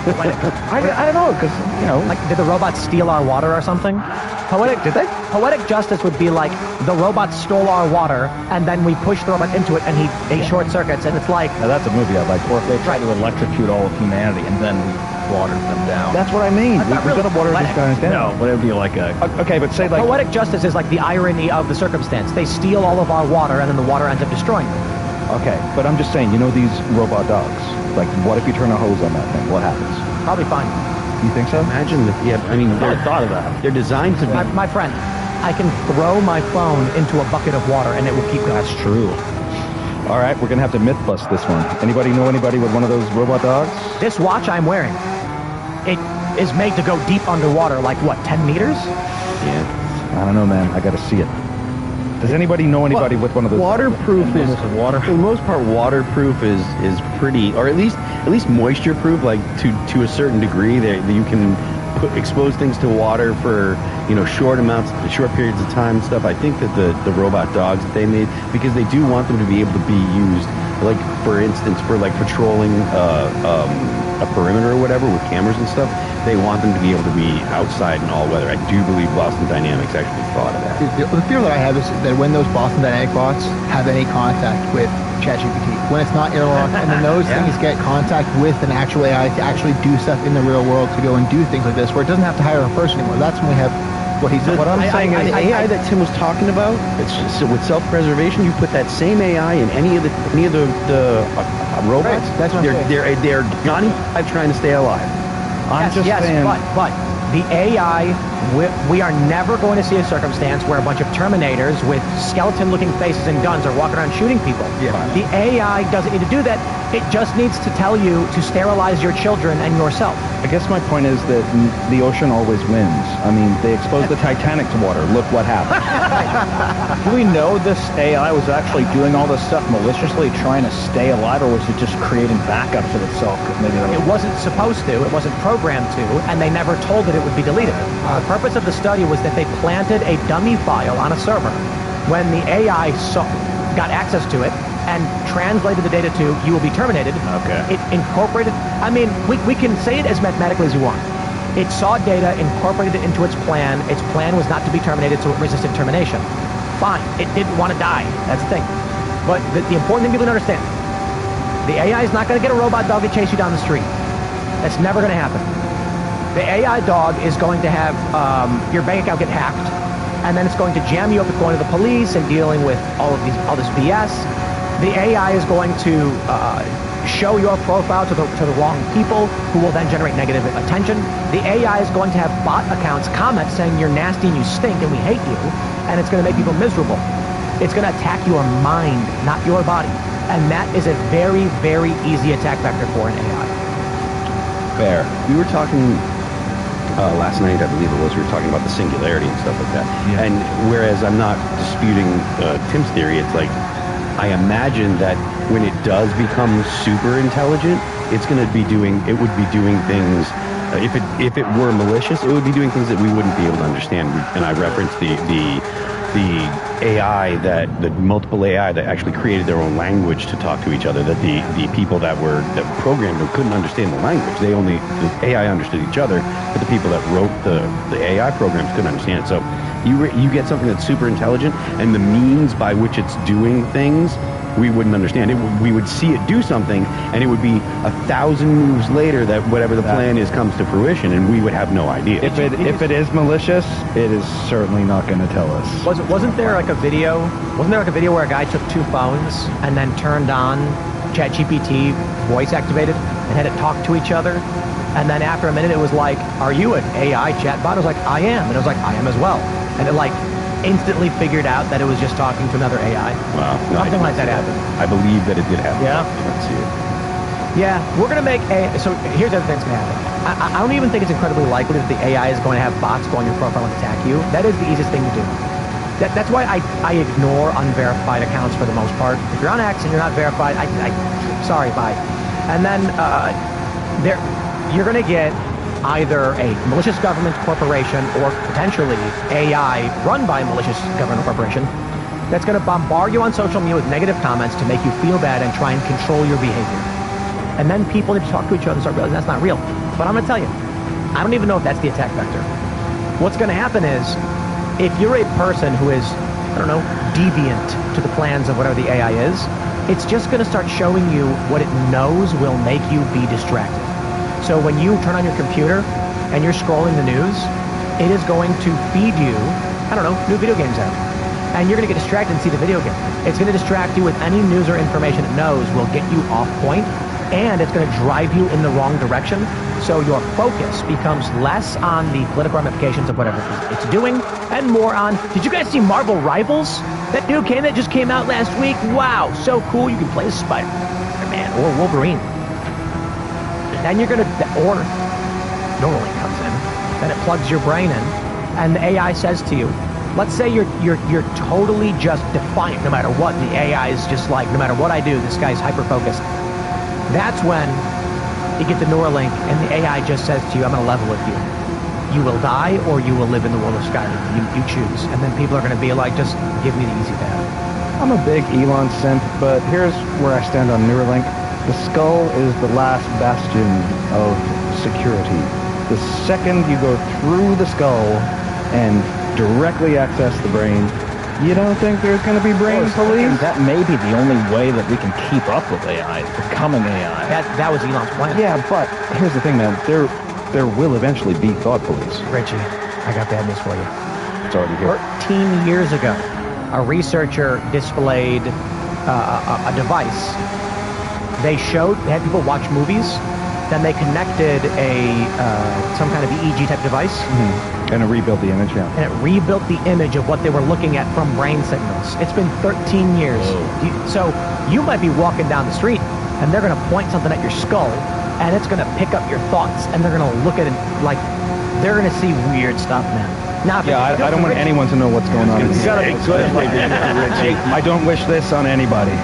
When they point at Richie and do it, all they're going to see is a video of some farm animals playing a song with a turtle thing. That's all that's going on up there. I got a lot going on. You form a defensive, screensaver mind. So, Tim, you're saying that even my thick skull is not a good enough defense against, you're saying there's X-ray guns they're going to get in with? Well, I'm not saying they have that, but if they had technology 13 years ago that could start to map the images you are seeing in your mind, 13 years later, I wonder where they're at with that technology. I'm just saying, it's the last bastion of privacy. Nobody's sticking anything in the skull. The funny thing, I suppose, is that there are people who don't have an inner monologue, nor can they visualize things. I heard about that. That's crazy. Yeah, so what'll happen, imagine, so think about how crazy this would be. What if they create an NPC detector? They literally can put something on your head, and then the computer comes back with a flat line, and they're like, there's nothing in there. There goes 90% of the population. Yeah. I mean, who knows? Sentience detection, and then they're just like, if you're not in there. Dude, I've got an NPC detector. It's most. Well, no inner monologue people might be the only ones safe from the AI getting into their brain. So the thing to understand about that is, when the news started going viral, that they've done these studies and found that something like half of people don't have an inner monologue. The issue is that many of these people think in a different way, through visuals, not through sounds. So different people can think in different ways, through different senses. Some people can do all of it. Some people can imagine a touch sensation, a taste sensation, a visualization, a sound, smell, and some people can only do one or none. So I don't think it's fair to say just because someone isn't thinking in words that they're not thinking at all. I think synesthesia is very interesting. Yeah. Do you have it at all? I do not. So my brother does. He told me, he goes listen, man, 3 is blue, 4 is red, And I'm like, like, you're not messing with me, are you? He's like, no, these numbers have colors. Well, that's not synesthesia. How so? Synesthesia is when you can see sounds. Unless I'm wrong, it's a broader description of something. He probably has, let's give him Am I mild wrong about that? synesthesia. Synesthesia is just blending of senses. Synesthesia just means any sense. Okay. I have a form of it, but it's not like oh, I'm tripping acid all the time and a bunch of visuals. It's more just like He's adamant. He's like, number 3 is blue. Right. And that's how, like, really advanced mathematics. He's wrong. 3 is green. Well, you know, it's March. That's why. January is blue, February is red, and March is green. That's 1, 2, 3. Next question. There we go. Well, all right. Was that the color of the months when you guys were kids? I don't remember. I don't believe it. Every school, the January was always blue, the February was always red, March was green. He's synesthesia. No, they had a calendar on the wall, and every class had a different calendar, but it was always colored. I've made up my own colors for like, I think May would be like pink, and then February would be like... May was yellow. Like blue because of ice and stuff. April was like maroon. June and July were blue. I just find it super fascinating when somebody gets a traumatic brain injury and becomes a savant. I've looked into these guys. This guy became one of the most brilliant mathematicians on earth. He can do calculations that nobody else can even get close to. And they asked him how he was doing it, and he said, well, let me describe it too. He's like, it's visual. Like the zeros are going through the hole in the 3, and like he's seeing an advanced 3D model. Like he's not just good at math. He's playing 4D chess with math because his brain got hit just the right way. Anybody want to hit me in the head and make me a genius? I mean, the Rain Man. Well, what about the people who got a concussion and spoke French? There you go. Yeah, that's You've seen those stories? crazy. Yeah. You know what it is? It's that when they got knocked out, their soul was pulled from their body and then someone else's soul went in. Ah. Must be. That's like, there's a bunch of movies that are basically like that. Monkey Bone. You guys remember that? Oh, yeah. That wasn't really about souls, but Brendan Fraser goes into a coma, and then his imaginary monkey comic takes his body over. Right. And then he takes over the body of Chris Kattan, who was an Olympian who died. That movie was weird. I honestly, thinking back, I don't really remember what the storyline was. I just remember. That was it. It's really convoluted. Monkey Bone is really convoluted. It's a weird movie, man. Wow.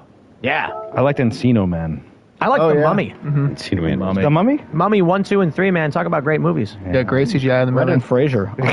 Great CGI. Encino Man. The best. Yeah. Brendan Fraser is great.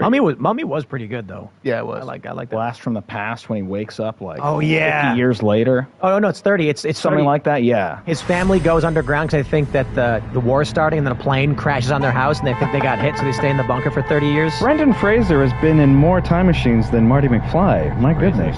Whoa, yeah. Wow. That is interesting that a lot of his movies were basically like anachronistic. We need you to time travel. Yeah, we need some Dazzled, element of my favorites. out of being out of time. Yeah. Maybe that's in his contract before he goes to movies. It has to be a time machine. You got to shake things up in 3 different ways for me, like in Bedazzled when he has. Now he's just a fat gay guy in a robot. Is he? That's what he was doing. Yeah, the whales. I did see the cover for that. I was like, what is this?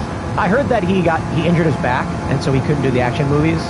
So he started losing money, and then like his wife just like took everything from him. Man, back injuries, that kind of stuff would make you shoot a CEO. That's crazy. Yeah, don't do that. Definitely don't do that. Hey, Luigi, what are you doing? I'm dying over here, man. You're killing, don't worry. Let's talk about the border. You got it. We got this story from the Daily Wire. Biden races to sell off border wall parts before Trump takes office. The goal is to move all of it off the border before Christmas. Arizona Border Patrol agent tells the Daily Wire. So here's where it gets crazy, because apparently, not only this, but since the Daily Wire broke the story, they have now started taking down the auction posts where they were trying to sell off parts of the border wall. So you can see this. Look, $5. Dude, I want some. Sold. Buy that. Sold. I want some border wall. I don't know. Is it 5 per like foot though? I have no idea. It looks like it's just. Oh, look at this. Look at this. $5 for 32 feet. Yeah, it looks like 532.91 by 7.91 steel bollards. Bro. $5. I imagine that they make you transport it to your house. They're not going to do Well, what if it gets put back up and then you own part of the border? Yeah, what if you buy it and then you put it up? A brick with your name on it? The fact that they're taking it, that they're auctioning it off is atrocious, because The American people have made it very clear that they want significant changes to the current conditions at the border and the system surrounding immigration. That's very, very clear. As an immigrant, I agree. The Biden administration is literally doing things to stymie the incoming president in conflict with what the American people want. It doesn't surprise me that they're like, oh, we're going to go ahead and start, trying to hide this and take the stuff down now that word is out. I mean, how climbable do you think it is? Like, could you get over it, Phil? They're easily climbable. Yeah. There's nothing you can do. Right. They can... grappling hook. Yeah. It's dangerous and stupid, but they can also be cut through. The problem is, what you really want is probably triple layered bollard fencing with razor wire and a patrol that drives across. But as James O'Keefe has proven, Border Patrol will sit by while they're doing whatever they want and do nothing. That's it. What about if you went under? Could you still do that? They do, but I think these go pretty deep down, so over is easier. Right. Going under requires a lot of digging. How deep do they go? I don't know, but they can be cut through very easily. And the other thing I'll point out, too, is there's just a 4-foot hole. And like 4-foot hole in the fence. Yeah, there's a wall. You can just walk right through. Yeah. I mean, if you're big, you're not getting through it. But I could have easily just stepped through it. Dude, granted, they're starving. There's CBP on the other side, and nobody in Tijuana is actually trying to go through there. But what they do is they have these things. I forget what they're called. You guys have maybe used them. They're like these ovals. You hold the handles and you go in the water and then pull the trigger, and it can pull you under. They put on scuba stuff. They go to Tijuana. They go underwater and they just go along the bottom until they're like a mile into San Diego, and then they just pop up and walk in. Right, I did see that. Like, it's right on the beach, like where the wall ends. Yeah. You got a Mexican beach and an American beach. Like, what the fuck is swimming around? Border Patrol agents. Right. But there's a hole in the wall right there. Well, if you're really good surfer, you can just ride it on in. But I think very little actually stopping these people. They have utter disdain for us, our country, our way of life. I told the story when I went to Tijuana and we were talking about Biden, or are you talking about the people coming in? Both. Okay. And so I was in an Uber and a guy was telling us that he had lived in America illegally for a decade, had to go home to visit his mom who was sick, and now he can't get back in. So he said that he hired smugglers, coyotes, to bring him in, and they climbed the wall. He was at the top of it when Border Patrol came, so they pulled the ladder and ran, and he fell 40 feet and broke his leg. Wow. And then he was like, mark my words, I will get back in the country, I will live in America. And I'm sitting there like... But he fell on the Mexican side? Yeah. He fell off. Yeah, he should have fallen the other way. And he would have gotten arrested and with a broken leg. And we have free health care. Sure. But I'm like, the fact that he's saying this to me, knowing like I'm an American, they just have utter disdain for us and our laws and all that. They don't care. They literally don't. That's why there are people who come to this country legally, and there are people who gladly come here illegally. That's why the people that are here illegally should be deported. That's why 70% of Americans are okay with deporting it, and the people that are in line to come here illegally should be taken care of first, and then all the people that have been deported, you're not allowed to come back anymore because you broke the law to get here. That's the only reasonable result to what we have, the conditions we have now. What you said, in line? You want to deport the inline? No. The people that are here illegally need to be deported. Oh, I thought you wanted to get rid of all the bladers. No, then we take care of the people that are what? No. Look at you, Carter. Gotcha. Carter's a roller bus. Why you want to throw him up? Why you want to throw Carter under the bus like that? I didn't. You literally just did. No. Yes. No. He's talking to Carter. You asked a different question. What would you ask? You said something. I asked why he would want to throw Carter under the bus like that. Yeah. I think he rollerbladed under the bus by himself. Have you ever skated under a bus? No. I did. It was a truck. Remember in Thrashing, or was it Gleaming the Cube, where he just goes under? Yeah. Gleaming the Cube. Yeah, I did it one time. Like, there was a fire in Australia, so it was really slow freeway. Like, this truck was crawling along. I'm like, I can do the Gleaming the Cube right now. And I went under the truck. It is very dangerous. It's very dangerous. Don't do what Donnie Don't does. Agreed. So they pulled the auction. Like, thankfully. So apparently that's what happened. I guess they tweeted out, they were tweeted out, they're not selling anymore. It's kind of wild. I mean, it is absolutely wild, the disdain that Biden has for this country.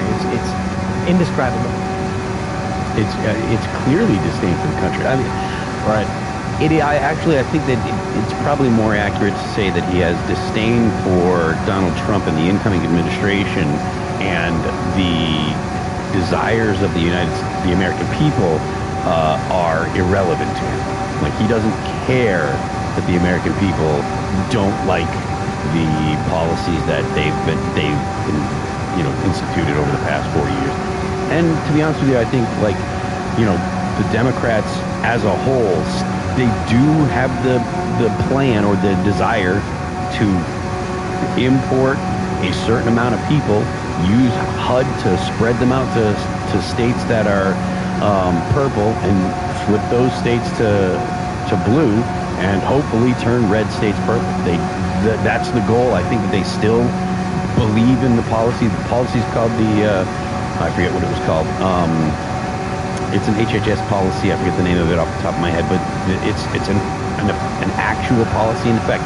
When people come, the refugee resettlement program. That's it. When people come and that's why the Democrats are always talking about asylees. It's legal to claim asylum. Yeah, they claim asylum because when you come here and you claim asylum and you say I'm fleeing political persecution, you're supposed to go to the actual official border crossings, but they just come in and they let the border patrol or whoever pick them up and they say I'm claiming asylum, and instead of doing the proper thing of saying you broke the law by doing this, that's not how you claim asylum, so you have to go back, what they say is okay, we'll go ahead and process you. They process them, I don't know exactly how they process them, but they give them a piece of paper and say, okay, you've got a court date, now go ahead and if you want, it used to be just let them into the interior, but now with the refugee resettlement program, they say, okay, stay here or whatever, we'll put you on a bus or put you on a plane and we'll send you somewhere, and the somewhere happens to be very frequently a purple state, a state where the Democrats are hoping to be able to flip. That's why there were so many Haitians in Springfield, Ohio. Ohio's a red state. They were trying to turn it purple.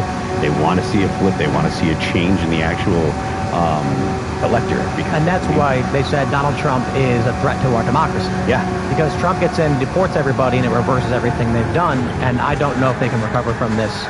And maybe recover is not the right word, but, But no, probably they're evil people. And their evil plan is being... Yeah.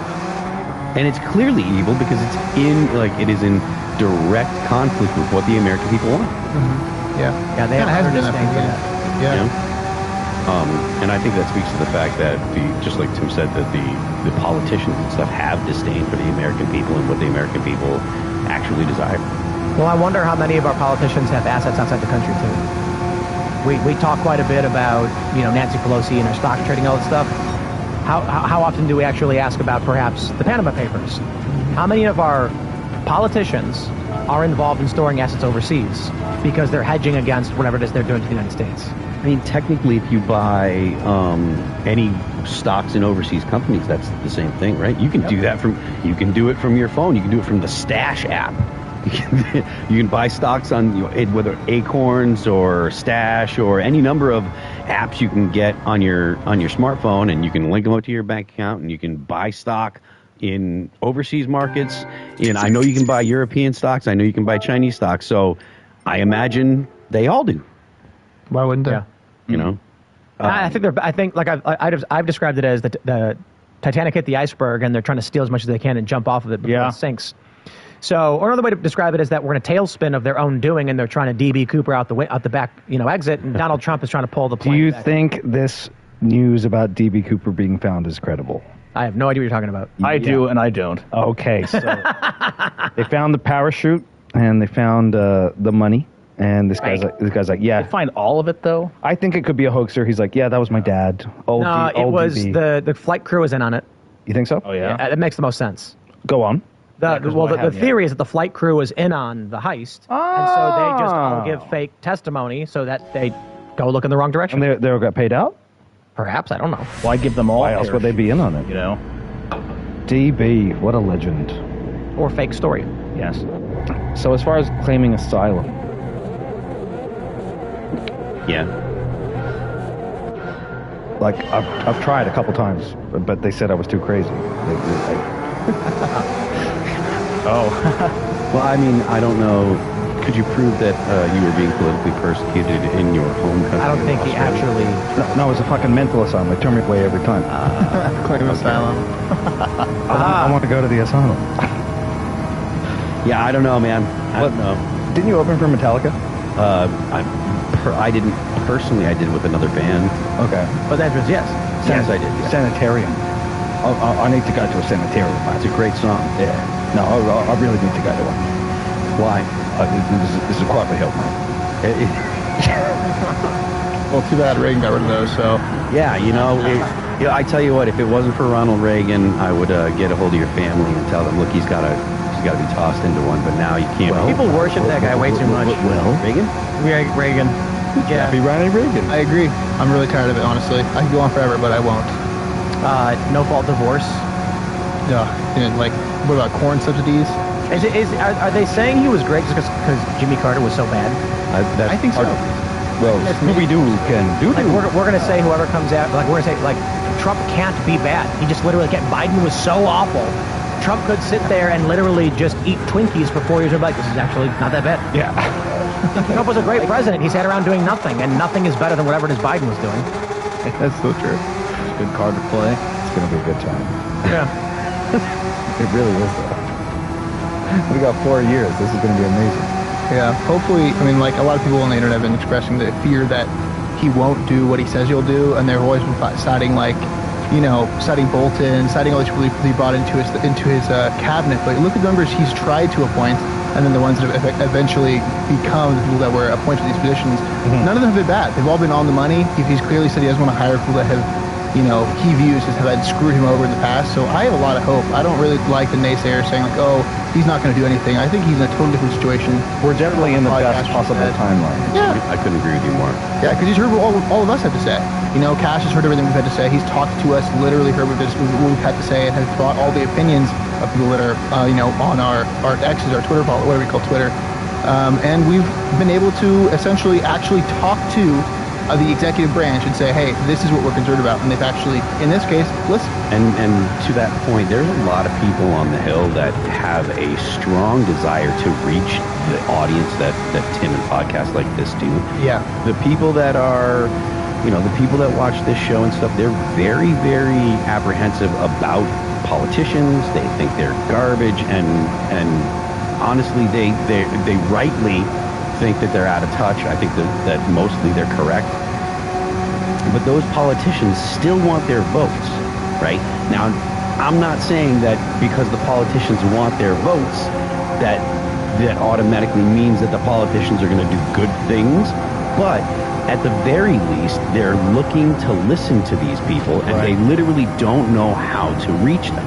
Like there are people that have hit me up and said, look, there are politicians that would love to talk to the voters that watch this show, watch Joe Rogan and stuff, and that was what Donald Trump tapped into by going on to Rogan show and Theo Von show and Tim to understand. The next few years are going to be weird. I think so.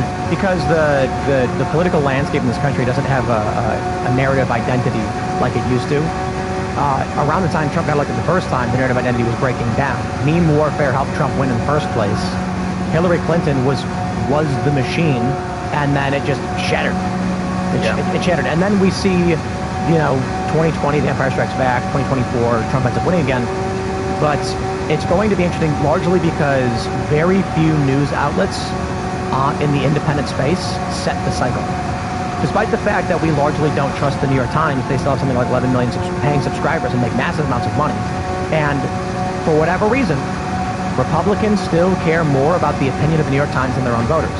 It is absolutely changing, but it's going to be weird in the next few years because even in the past week or so after the election, there's an interesting phenomenon of normally we in the independent space were looking at the corporate press and reacting to it and calling them out. But they're crumbling. Mm-hmm. And so we had this conversation a couple weeks ago, like, if CNN has no ratings, why are we talking about CNN? If Rachel Maddow's only getting 30,000 viewers in the Kid Demo, why are we acting like she matters? Yeah, true. Why are they determining what it is we talk about?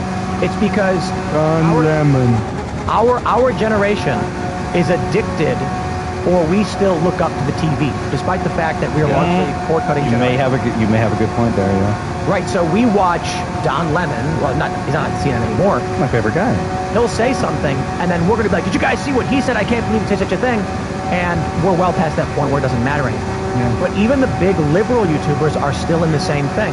Despite the fact all of us, the liberals and the conservatives and the independents, are all getting way more views than anything on cable, we're still acting like they have determined what it is we should be talking about. Yep. But Tim, don't you think they figured it out like last month? Who did? Legacy Media. It finally admitted it's dying. Well, right. Van Jones freaking out and being like, "We've become the fringe." Yeah. But think about that. Then why are we commenting on what Van Jones has to say? Honestly, let's nail it right now. Van Jones goes at the New York Times and says the fringe has become mainstream, mainstream has become fringe, and literally everybody was talking about it. So if it really was true that Van Jones was fringe, nobody would be talking about it. But we still are addicted. I think it's because we all grew up watching TV as that being the authority. Yeah. And despite the fact that we are all now the authority in this space, we still are looking up, and we should not be. And a lot of older people still treat TV like it's gospel. Well, but I understand why they will forever. Totally. And forever maybe 5 more years. Right. Yeah, but that was pretty funny. We all grew up with parents saying, "Hey, you're watching way too much TV. You need to get outside." The 5 on. No, yeah, but did you see it flip? Did you see it flip from where your parents would tell you stop watching TV? Oh yeah. Oh yeah.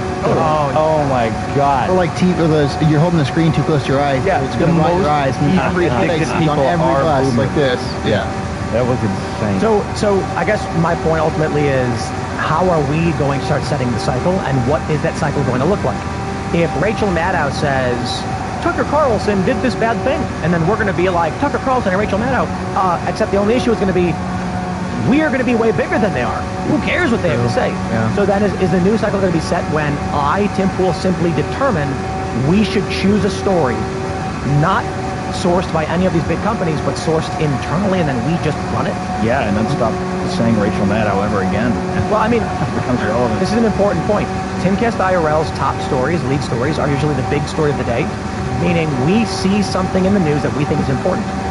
At some point, that shift has to happen, where Timcast IRL says, we are determining this story will be the thing people talk about. And then we leak with the story no one's heard, and the next day everyone's talking about what we thought was important. Yeah, when they start covering Timcast IRL on They already, media. they already do it to a certain extent with like Joe Rogan and Megyn Kelly. Megyn Kelly gives her opinion, and it becomes a news story that's picked up by a bunch of outlets. So, however, she is still reacting to the cycle as well. I think it's going to be interesting. This story from Biden selling off parts of the Daily Wire exclusive. So I feel like Daily Wire is the only outlet doing stuff like this right now. The Daily Caller, but they don't really have podcasts. That's true. I think they do. But yeah, it's something to consider. We need to tell CNN, whatever's left of it, and the New York Times should be forced to run the stories that we think are important, that we source, and we kick off, not the other way around. Yeah. So what's a cool story? Phil Labonte sees UFO. No, I haven't seen any UFOs at all. Jesus, never. It's false. No, I've actually misinformation. Never seen a UFO. I've seen 2, and both times. Lay it on me. Okay, so driving back from Vegas to Los Angeles, and I see this giant red light coming down. There's 3 of them. Oh my God, this is it. This is UFO night. It was one of those windmills, you know, when you're driving out there, but it was at night. So I just, you know, so I was like, all right, science, you win. Oh, I've heard that before. Yeah. Other people have experienced the same thing. Someone told me that they were driving with their friend late at night, and they saw 3 lights moving in the distance, and then they were like, what was that? And so they came back the next night to try and see if they could find it, and there it was, and they showed their friend, and they freaked out, and then they came back in the day and they saw that it was a wind turbine. It's one of those big old wind turbines in the desert. Absolutely. I was so disappointed. Anyway, next time I'm in London and I see something in the sky. It's a bright light, and then it starts descending. It's landing! I ran over to where it landed. I can't believe people run away from UFOs, by the way. Really. I'm scared. Like, no, you the whole probing. Yeah, fuck that. I will take a probing if I can prove aliens are real. I'll wipe your mind after. I will fucking... The ultimate taking one for the team. I will. I'll take one for humanity. 100% probe a wipe. Anyway, I run after this thing. It lands on a railway bridge in London. And it was a lantern. Like somebody had a birthday party. And you mean like they light it on fire and it's like Japanese lanterns? That's my 2 UFO experiences. I'm looking for a third, including a probing. Come at me. If any aliens are picking up this transmission, Richie, bring it on. You don't wanna. So guys, I have some news for you. Since the start of the show, I have had my phone transcribe everything that was being said. Terrible things were said. It reached its limit. And so just about a moment ago, I selected all of the text and I pasted it into ChatGPT. And I said, what are your thoughts on the text? It says, the text is a fascinating, if chaotic stream of consciousness that dives into several significant yet loosely connected topics. It feels like a conversation you'd have late at night with friends when everything from conspiracy theories to existential risks get thrown on the table. Here's a breakdown of the thematic overlap. The themes revolve around human ingenuity, vulnerability, the unknown, ranging from ancient pyramids and outdated infrastructure to AI-driven existential risks. There's a shared undercurrent of distrust in systems, whether they're technological, governmental, or societal. They say the idea that AI could manipulate us by attacking our minds and bodies is thought-provoking. It aligns with current concerns about algorithms shaping public opinion, distracting us, or creating echo chambers. The discussion of AI being self-preserving is chilling but plausible, especially as AI evolves towards autonomous decision-making. A distrust in authority, overload of ideas. Final thought. The text reflects a mix of curiosity, frustration, and a touch of dark humor about the modern world. It invites further discussion on everything from technological ethics to existential risks, where the challenge lies in sifting through the noise to focus on what truly matters. It's a reminder of how easily big critical questions can get tangled in speculative chatter. My favorite part of that was that it basically just said it's people hanging out late at night talking about random stuff. Like that about it gets it. Yeah, that was something else. It was weird how it said us. I was like, who do you mean us? It was what? Where was you don't know who's sitting there? AI. It said us. It said earlier, like, stuff about how AI worries us. I'm like, what? Right, what? but it is aren't AI. you AI? Like, I thought we just put this in the ChatGPT. What? Big Brother is It's present. just some dude at Google typed that all out. Yeah, right now. He's been watching the show. That'd be great. Yeah, I pasted it and he's like, I know what this is.